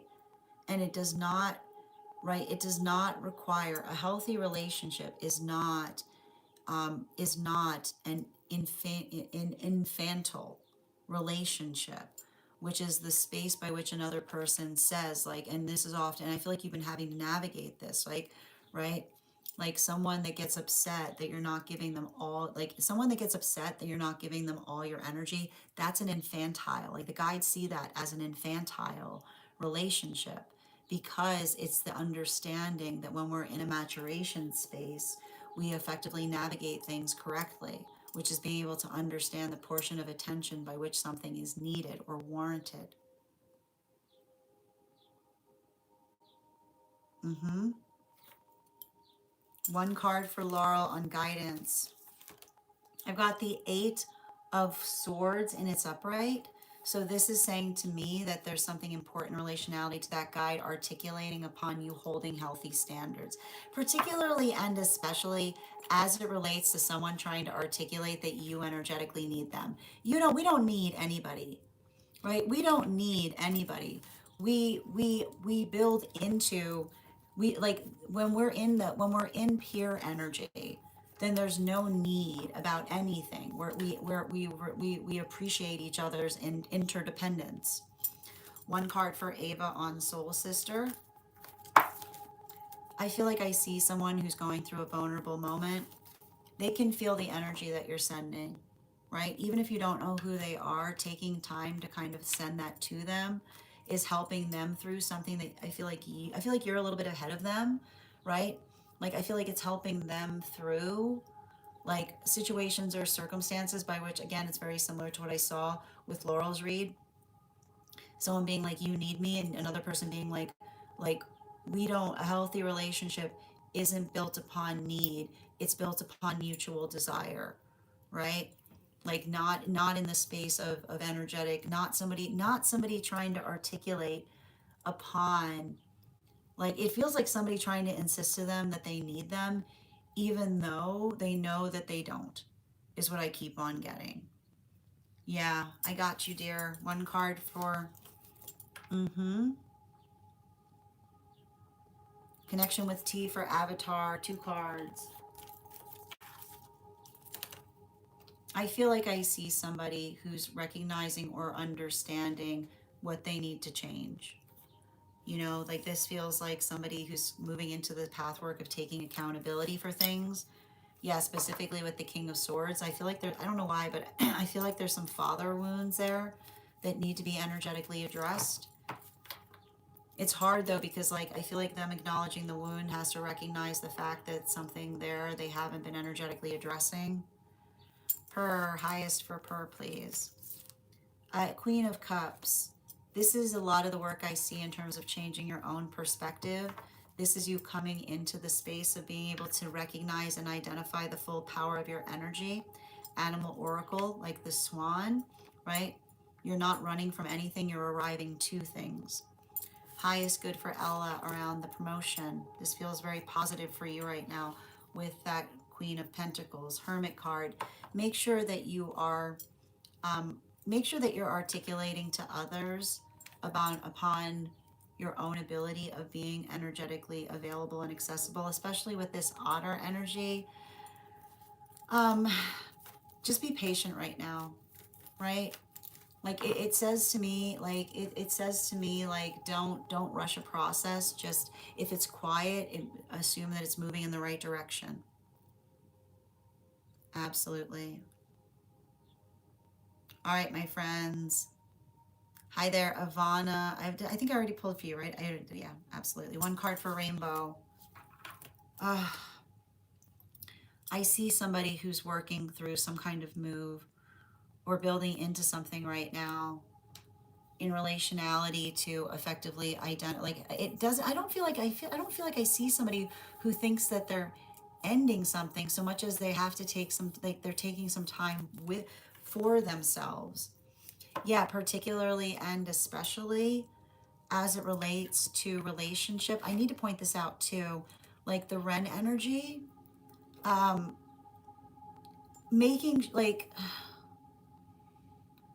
I feel like I see somebody who's like navigating another person's insecurity about something, if that makes sense. Mm-hmm. Excellent. All right, my friends. I want to thank you. So, hi there, Daniela. I got you. So, again, we never look, Daniela, to the cards to make decisions for us, but can I get one energy and relationality to where that person is right now? I mean, I feel like there's something very emotional in terms of someone feeling missing you, bottom of the deck, but they need to take energetic accountability and relationality to where they left it.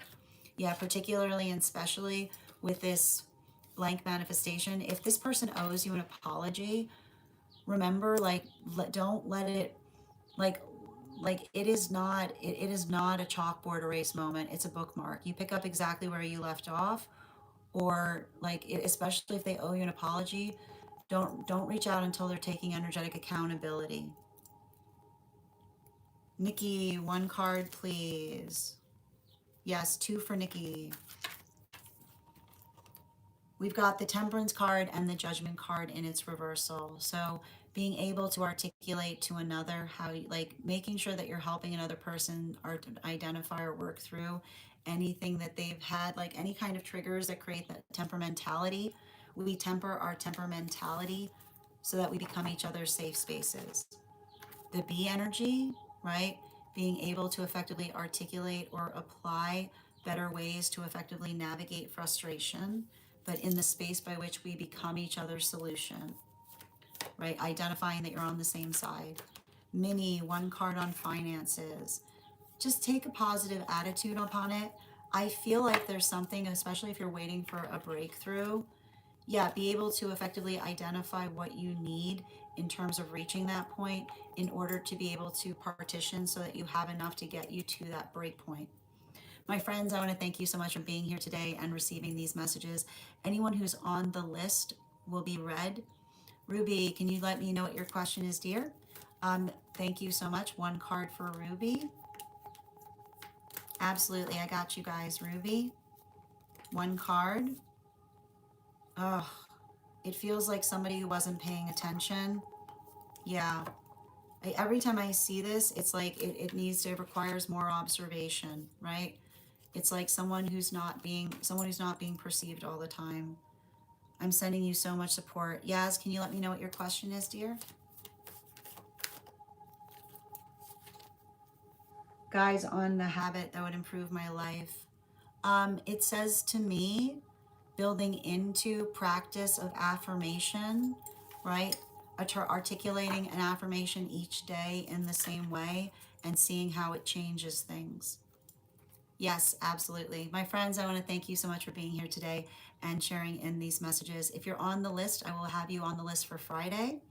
I want to thank you guys so much for being here today and sharing in these messages. Huge thank you to my followers, old and new. Thank you for being here and receiving these messages. Huge thank you to my followers, for my subscribers. Your ongoing support means the absolute world to me. And I hope you guys have an absolutely beautiful day. Please take care of yourselves. Please take care of one another. And we'll do this again tomorrow. Have a great day, everyone.